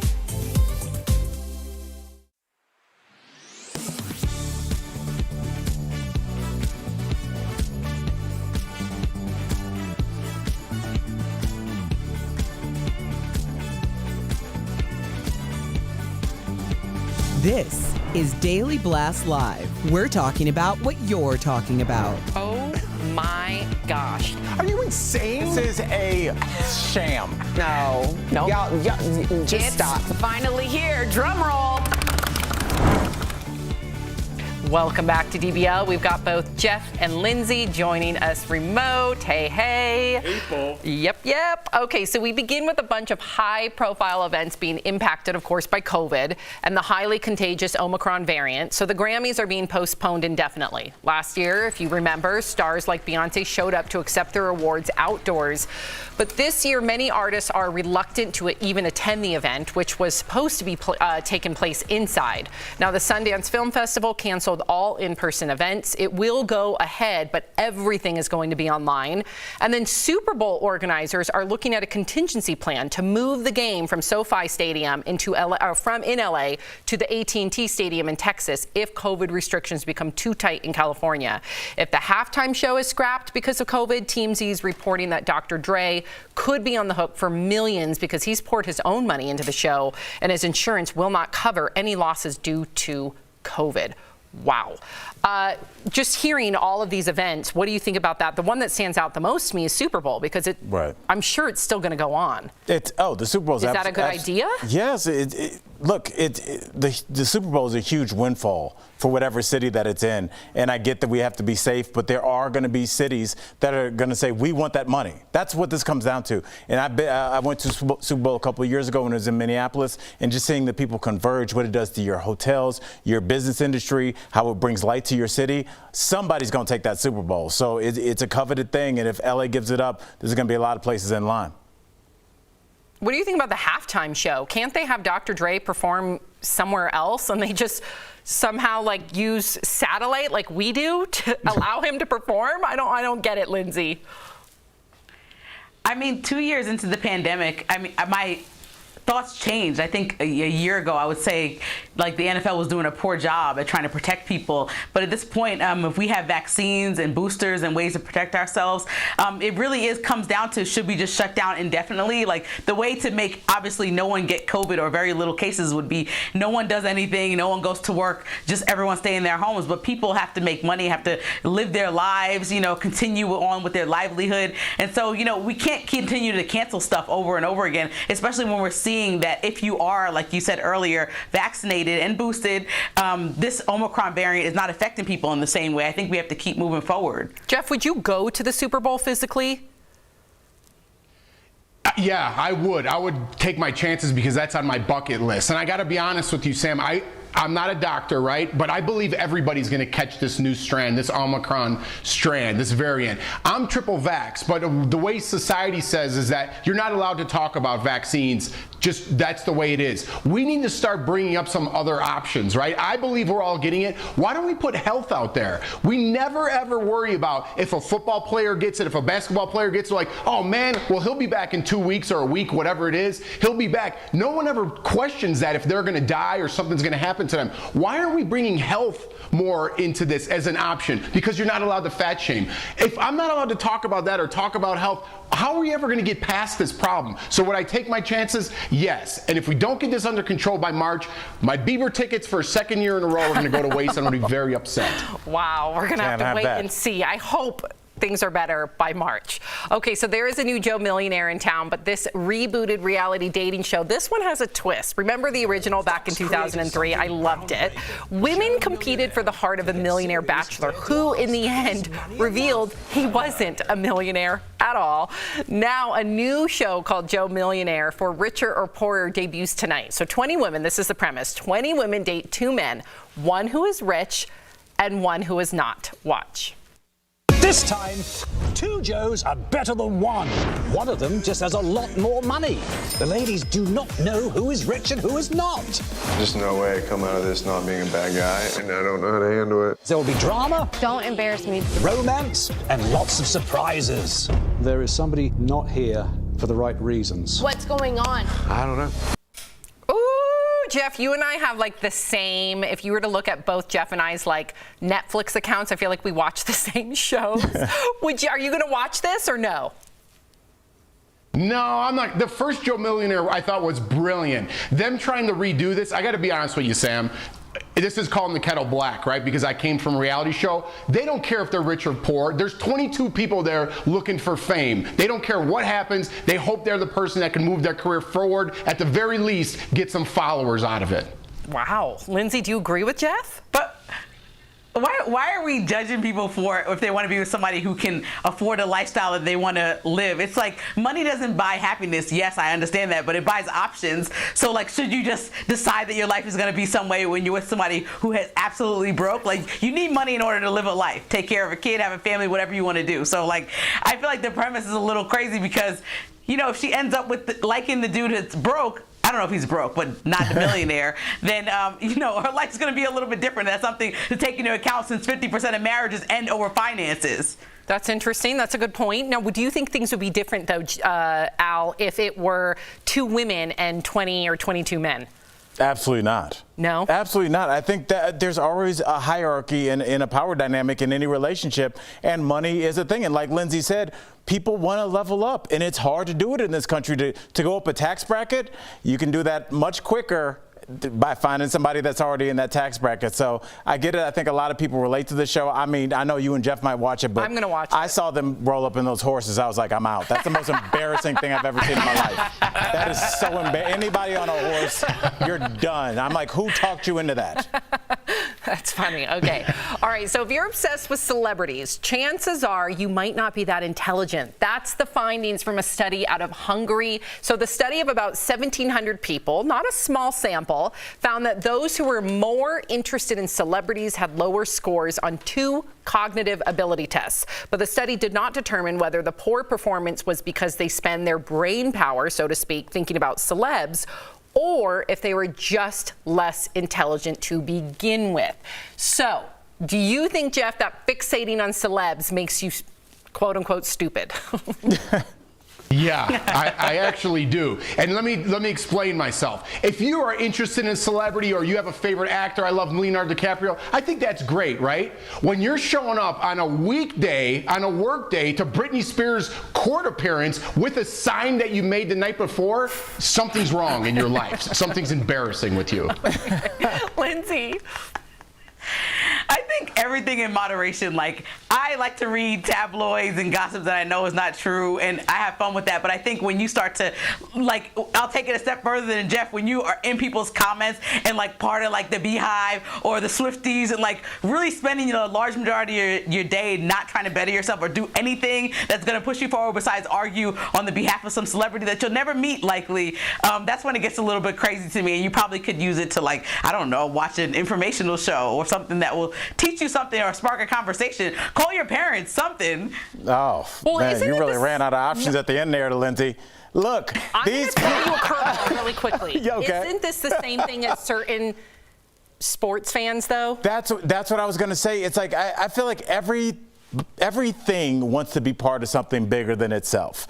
And so I saw a saying that it was a picture of a brick and it said even a brick wants to be part of something, and it was a pyramid. And I think that if you look at the Beehive, if you look at Dallas Cowboys fans, if you look at anything, they are part of something bigger than themselves that they can go and meet strangers and connect with. Oh, you like the Packers? I like the Packers. Are you going to the game in Cincinnati? Let's go together. Let's stay in the same hotel. Now you're connecting and bonding with people. And I think celebrity just gives you a reason to connect with other people that you may not even be physically around, and just feel like you have a community, like you're a part of something. But when does it go too far, Jeff, in your opinion? There's a line. The obsession. I think the obsession. When you just like somebody and follow somebody, what they do. I follow The Rock online. I like some things when I'm on social media, right? When you start leaving comments, like Lindsay said, or when you start getting so obsessed that you think you're friends with that person, there's I'm not even joking, there's a psychological problem there that you need to work out. Yeah, and to Lindsay's point, I forget who and brought I know it. Jeff can't stand those people. I know Jeff can't stand those people who go on a rampage. That's all I was going to say. Well, to your point with the comments, when I sometimes go on like certain celebrities or I see their posts and then I see like two people have like back and forths that like last like their entire page of the comment section, I'm like, what are they arguing about? Like I find myself reading their arguments and I'm like, what is happening? But it's like, crazy. After Gwen Stefani blocked you from her page, like what were they talking about before that? She never blocked me. And I've never once gone on her page and commented on things other than you look gorgeous. Her security regards you as a person of interest. Okay, coming up on DBL, from color-changing cars, headphones, and robots, we've got a preview of some of the coolest gadgets from the Consumer Electronics Show in Vegas. Closed captioning provided by... Hi.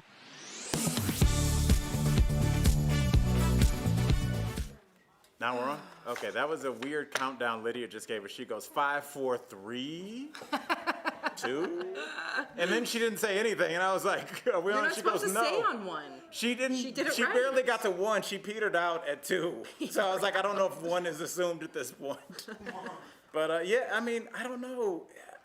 I do think there's a line. I think it's okay to like full on love a certain TV show, or I mean, look at Game of Thrones, right? So look at me with Anne with an E. Mm-hmm, definitely, yeah. And I was the same way with my books. Like I really was into Harry Potter when Harry Potter first came out. I was at the Barnes and Noble at midnight when they would release a new book, and my mom would do the same. And it's what connected us. I was in college at the time. My mom was a teacher, and she just wanted to read them because of her students. And her and I got so into them that both 2 different cities, we'd go get our books at midnight, read them all night, and then we'd compare what we thought about it the next morning. So you're right, it connected us.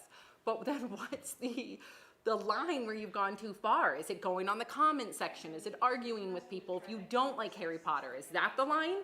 I mean, but you could be passionate about something, because I assume that people will go on athletes' Instagrams and say, Tom Brady's the best. No, he's not. Joe Montana's the best. I think people kind of like to argue on behalf of like whatever ideology they have, and also like whatever I feel like represents them. I think people look at Tom Brady and they're like, 6th-round draft pick. Nobody thought he would make it, just like me. Right. But now I'm the head of my company. Right. I think you kind of relate to celebrities. Like Cardi B seems very relatable. Michelle Obama seems very relatable. But if it's taking up too much of your time, or it's getting in the way of your career and your family, there's... Well, yeah, but you could say about anything though, right? True. Yeah.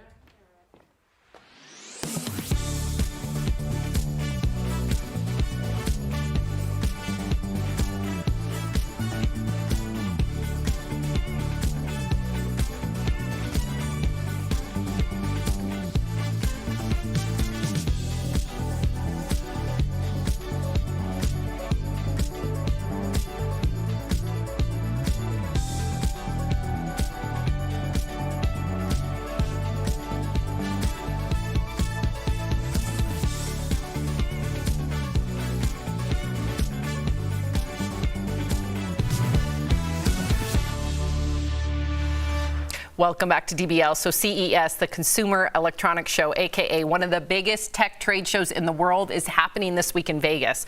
We have a look at some of the buzziest gadgets out there. So first up, here we go. We've got dehumidifying earbuds. So these Bluetooth-enabled earbuds are from LinkFace. They're able to track humidity inside the ear, which the creators say cause bacterial overgrowth, as well as releases light and heat to alleviate sticky and moist ear canals. Oh my gosh. What do you guys think about these? I can't even say sticky and moist. That's a terrible idea. Why is it terrible? Because there's a reason. Your body is a perfect computer. Your body produces earwax that's sticky to keep particles from going deep into your ear canal. It's there. It's almost like flypaper to catch things that are going in there. If you remove that, you're going to allow random particles to get further into your body than they should. You're taking away. Some bacteria is very good. There's a lot of good bacteria in your gut. Okay. When you first said dehumidifying earbuds, I was like, oh, that's great because it's so dry in Denver, thinking that it's going to like shoot humidity out into your room. But no. No. Okay, so none of us are sold. I like your idea better. What about the Cadillac Inner Space? Okay, so it debuted as an autonomous car concept that seats just 2 passengers. Cadillac designed with a cocoon-like cabin that immerses passengers sitting in a love seat with a panoramic screen that stretches across the front. Do we need this car? This is estimated to be in the 6-figure range, Jeff. It looks dope. I mean, I wouldn't get it. I'm not a big car guy. Is that on the front? Yes. Is that on the front? Yeah. And what if you get in an accident? I'm sure they have it. It's fully autonomous. It has it's doing everything for you. And Jeff, if I get in an accident, if I'm killed in that car, I made it. I'm like, hey, bury me right in that. If I had that car, anybody that got in, I'd be like, you're welcome. Dude, I would love. You know, I'm very loyal to Cadillac. I've always been a Cadillac, driver. I love Cadillac. I wish. Sounds like an old black man. All I do is get Cadillac. This one. Okay, the next one is kind of odd. It's a robotic nibbler called Amigami Ham. It's a robot designed to bite the end of your finger in a cute and reassuring way. The biting motion is apparently designed to recreate the sensation of having the tip of your finger nibbled by a pet or a baby. Thoughts? This is weird in my opinion, Jeff. But I said it yesterday. We're not making it to 2023. It's over. So enjoy everything. Stop complaining. The world has gone officially bananas. Cats are barking, Sam, and dogs are meowing. Yes. Lindsay, if you went to someone's home and you saw them getting their finger nibbled by this gamma haha, whatever it was called, what would you think?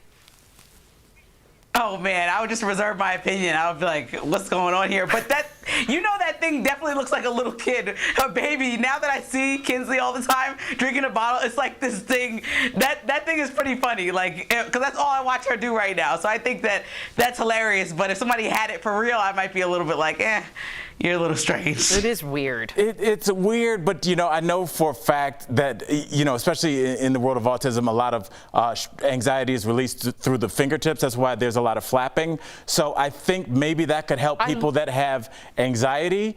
And I think that it's a weird thing, but almost like a stress ball, but maybe a year 2022 version. I hope they market it that way then, because then that seems very beneficial. I want them to market it with you just saying Tammy, Gam. I would buy it just off that. I don't remember the name. Gammy Ham. There you go. Like that. We'll be right back.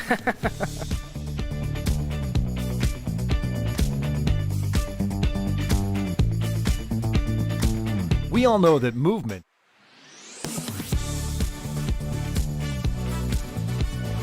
TikTok video with more than 3 million views claims you can get a check for up to 4 times the amount of your flight if you're denied boarding by the airline. We'll try to get you on the next flight in a few hours, but there's nothing else I can do, sorry. Actually, I've read the terms. This is called involuntary denied boarding, and in this case, I'm eligible for compensation. Some people wonder if it's too good to be true. So let's verify. Can you receive compensation from an airline if you are involuntarily denied boarding? Our sources are the Department of Transportation and the contracts of carriage for the nation's largest airlines.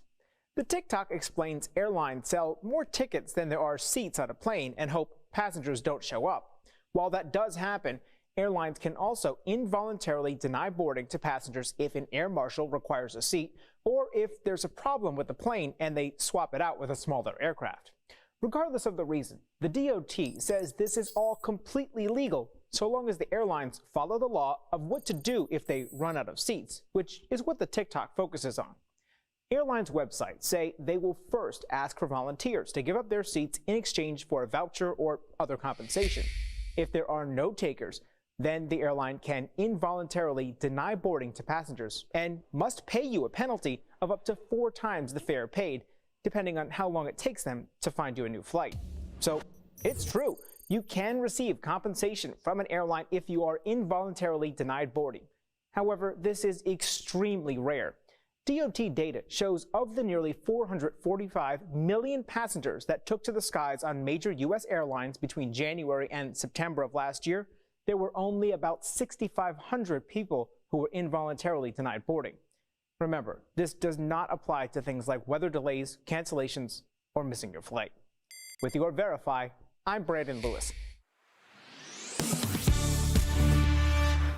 Welcome back. Do you need a vacation from your vacation? Well, luckily, Steph showed Tori some awesome products that can help ring in the new year. Check it out.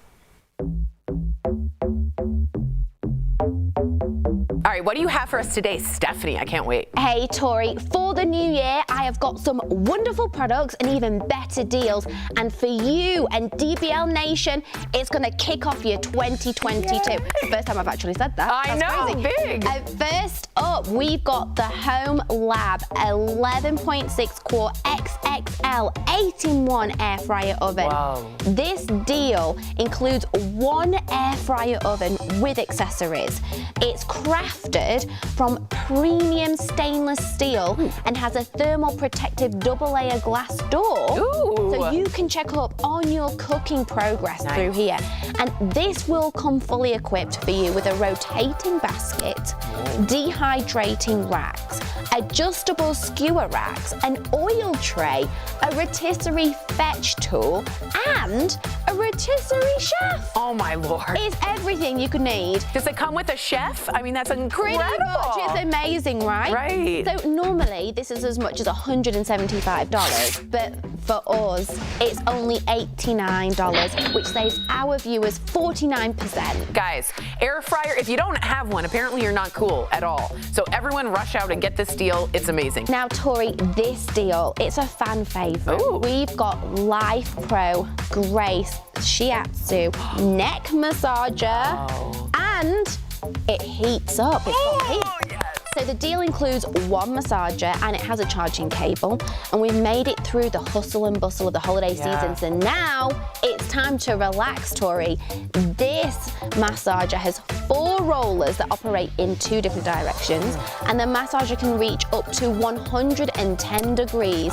So you can literally feel your stresses just melting away. Normally it's $115. We've got it for only $35, saving up to 70%. That's amazing. As I told you in the break before we did this, I coughed and threw up my back, and my neck muscles are all a mess, and it's from the airplane and travel. So this is perfect, guys. Now, I know you're going to love this one. It is the Premier Luxury Skincare Quartz Gem Brightening Under Eye Treatment. Oh, yes. So this cream utilizes botanical stem cells and minerals to repair and rejuvenate your skin, so you can say goodbye to puffiness, dark circles, and fine lines. Oh, I need this so bad. Oh, now normally this is as much as $250, but we've got it for only $39, which saves all of you at home 84%. We are so good to you, huh? This is amazing. So good to you, what we give you. I just love the packaging I do It's too. gonna look really good in your bathroom. Yeah, that's cute. And I gotta be honest, I'm just puffy all over. So I just really, really need this. And that's a delicious price. And last but certainly not least, we've got Posh Home Double Ruffle Hem Sheet Set. So there is something so chic and special about this set. The ruffle adds a really elegant touch. Yeah. So it's going to leave you feeling pampered the second that you lay down, which is what we all want. Right. And it's made of 100% double brushed microfiber. They're wrinkle resistant, they're breathable. I mean, it's everything you could want. I need new sheets. Oh, they're lovely. They feel heavenly to touch. And normally this set is as much as $60. But guess what, Tori? What? We've got them at $29, saving up to 52%. 29, guys. 29. I'm getting a queen. It looks expensive. It does look expensive. Head on over to morningsave.com to snag these amazing deals at the lowest prices. You can even visit morningsave.com right on your smartphone. Steph, as always, thank you so, so much. We'll be right back. Promotional consideration is brought to you by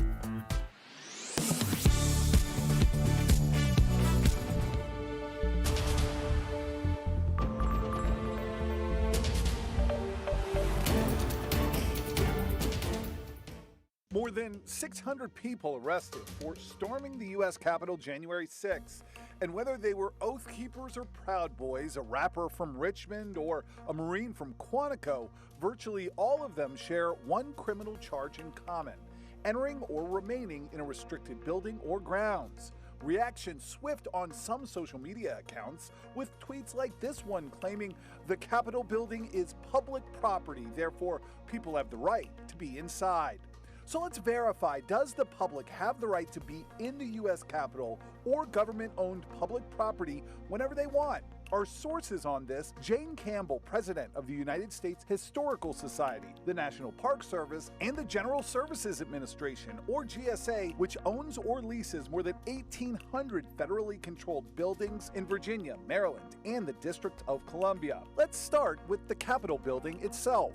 There was a time when anybody could come walk into the building. But Campbell says that time was more than 70 years ago. She says laws have been on the books since 1946, controlling public access to the Capitol, with Congress tightening restrictions in the 1970s after a radical left-wing militant group set off a bomb in the Capitol, and again in the late 90s when an armed assailant stormed past a U.S. Capitol security checkpoint and killed 2 Capitol police officers. The only public access to the Capitol these days is through the Visitors Center, and even that has been shut off due to COVID. What's more, U.S. Capitol Police told us, when it comes to the Capitol riots, none of that matters anyway, telling us in a statement, quote, "When it comes to the violations on January 6th, it is not relevant whether or not the U.S. Capitol is a public building. It was not open to the general public that day, first because of the COVID-19 pandemic, second because of the joint session of Congress. The rioters violated the law the moment they crossed the police line." You know, just as our freedom of speech doesn't allow us to, in a crowded theater, scream fire, we also can't come into the Capitol, storm the Capitol, disrupt the work of Congress, vandalize our most sacred space. Which made us wonder, what about other public spaces owned by the government?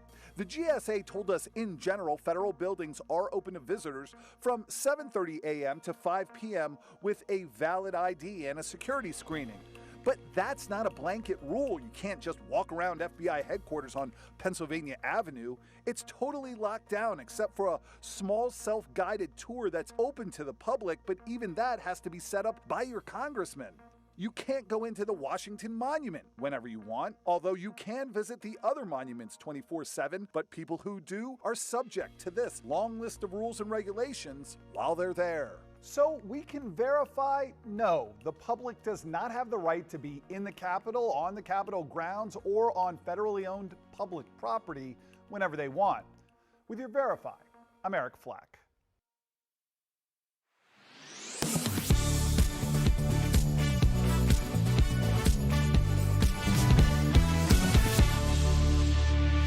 Welcome back to DBL. We have a treat for you. We've been spying on Jeff in the break. Oh, look at these kids. Say hi. Oh my goodness. Say hi. And is that Jordan too? Wait, Jordan. Oh, Jordan's back there too. Where are you, love?